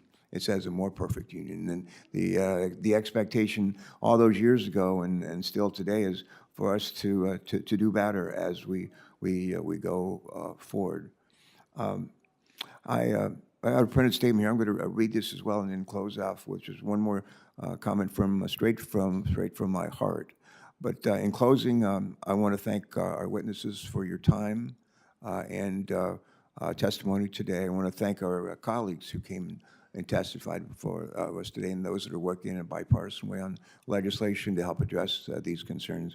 I especially want to thank the ranking member for what has truly been a bipartisan hearing. I think if people around the country who thinks we never work together here, we don't accomplish anything, cooperate on anything, they'd be pleasantly surprised if they could be in this room with us most of the year. That's the way we work together, and we get a lot done. But today's hearing provided some much-needed answers for the American people. We've learned more about what happened the days and weeks after the Norfolk Southern train derailment and subsequent release of chemicals. We've also learned that EPA and its state partners were on the ground within hours and still there today. We've heard from local officials that Norfolk Southern poorly communicated with them initially, and that created mistrust in the community, at least initially. And one of the things I'm concerned about, I'm not a big fan. I said, Mr. Shaw, yes, no answers. That's not usually my style. But I didn't think we heard as many unequivocal yeses as I might like to have, and we might want to revisit that at another time. This doesn't help to alleviate the community's mistrust, but I'm relieved to hear the testimony regarding the safety of air and water and the attentiveness of federal, state, and local responders. And I hope the community feels that they've gotten some answers today. And I'll say this again, we stand with the people of East Palestine and surrounding communities. And I commit, and I know I speak for this Senator Capito, I commit to hold Norfolk Southern Street to the fire to make sure that this community is made whole. There's clearly a lot more to discuss with respect to safety for rail and hazardous materials, and I expect the Commerce Committee will pursue these questions in the next few days in their own hearing on this topic. I think it was Bill Gates who once said, it's fine to celebrate success, but it's more important to heed the lessons of failure. Think about that. It's fine to celebrate this success, but it's also important to heed the lessons of failure. And in this circumstance, I believe we must heed the lessons we learned today about this disaster. American lives and livelihood depend on that. If we're smart, and if we'll put our differences aside and work together to support the impacted communities in collaboration, and collaborate on policies that will ensure an accident like this doesn't happen again. Before we address, I need to do a little bit of housekeeping, and I just ask unanimous consent to submit into the record some materials related to today's hearing. They include the letter from the governor of Pennsylvania, who I talked with over the weekend, and I referenced that in that letter earlier, but articles and also independent analyses related to the accident. Senators are going to be allowed to submit written questions, we call them QFRs, questions for the record, through the close of business on Thursday, March 23rd, and we'll compile those questions and send them to our witnesses, to all of you, and we'll ask that you reply by Thursday, April the 6th. Last thing I want to say, my mother was a deeply religious woman. She would drag my sister and me to church in West Virginia, where we were born, and drag us to church every Sunday morning, every Sunday night, every Wednesday night, and every Thursday night. And she wanted to make sure that we understood the difference between right and wrong. We embraced Matthew 24, the least of these. When I was hungry, did you feed me? When I was naked, went on and on. But she was really big on the golden rule. And she'd like to say, she never used the word default, like when you're not sure what to do, default to the golden rule. But that's what I do. And it can never go wrong. You can never go wrong. And in a situation like this, we've got to just put ourselves in the shoes of the people in East Palestine and other places around the country when they are similarly scared, have their lives changed, their livelihoods diminished, the value of their homes diminished. We just got to put ourselves in the shoes of those people and do it over and over and over again. And if we do that, at the end of the day, we'll have done our jobs and actually done the right thing, which we talked about here quite a bit. And the last thing, I used the word a bit earlier, empower. Empower. One of the things I say a whole lot is if you give a person a fish, you feed them for a day. If you teach a person to fish, they can feed themselves for a lifetime. I always thought that was in the Bible. I've quoted it a million times, and did it about a year ago, and I was giving a speech, and after it was over, a preacher came up to me and he said, "Senator, that's not in the Bible." Well, I said, well, it should be. Well, it ought to be. And in addition to making sure people have a place to live and we clean up the water and everything, the idea of empowering people to help themselves. And that's what people want. They want to be empowered. And there's a lot of ways, we all have a hand in doing that.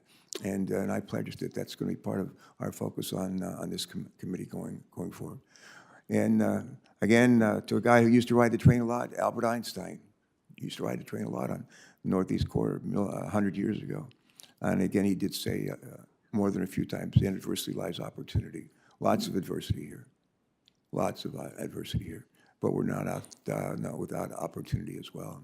I think with your help and the folks that you represent, we're going to come close to realizing that opportunity. And if we do, the people in these communities that have been more than just disadvantaged, but really subjected to a terrible episode in their lives.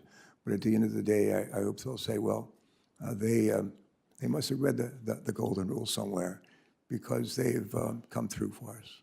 With that, I think I already mentioned the questions for the Rex. I think so. With that, it's a wrap. We're done. Thank you very much. A lot more to be done. A lot more to be done. But thank you for your participation today.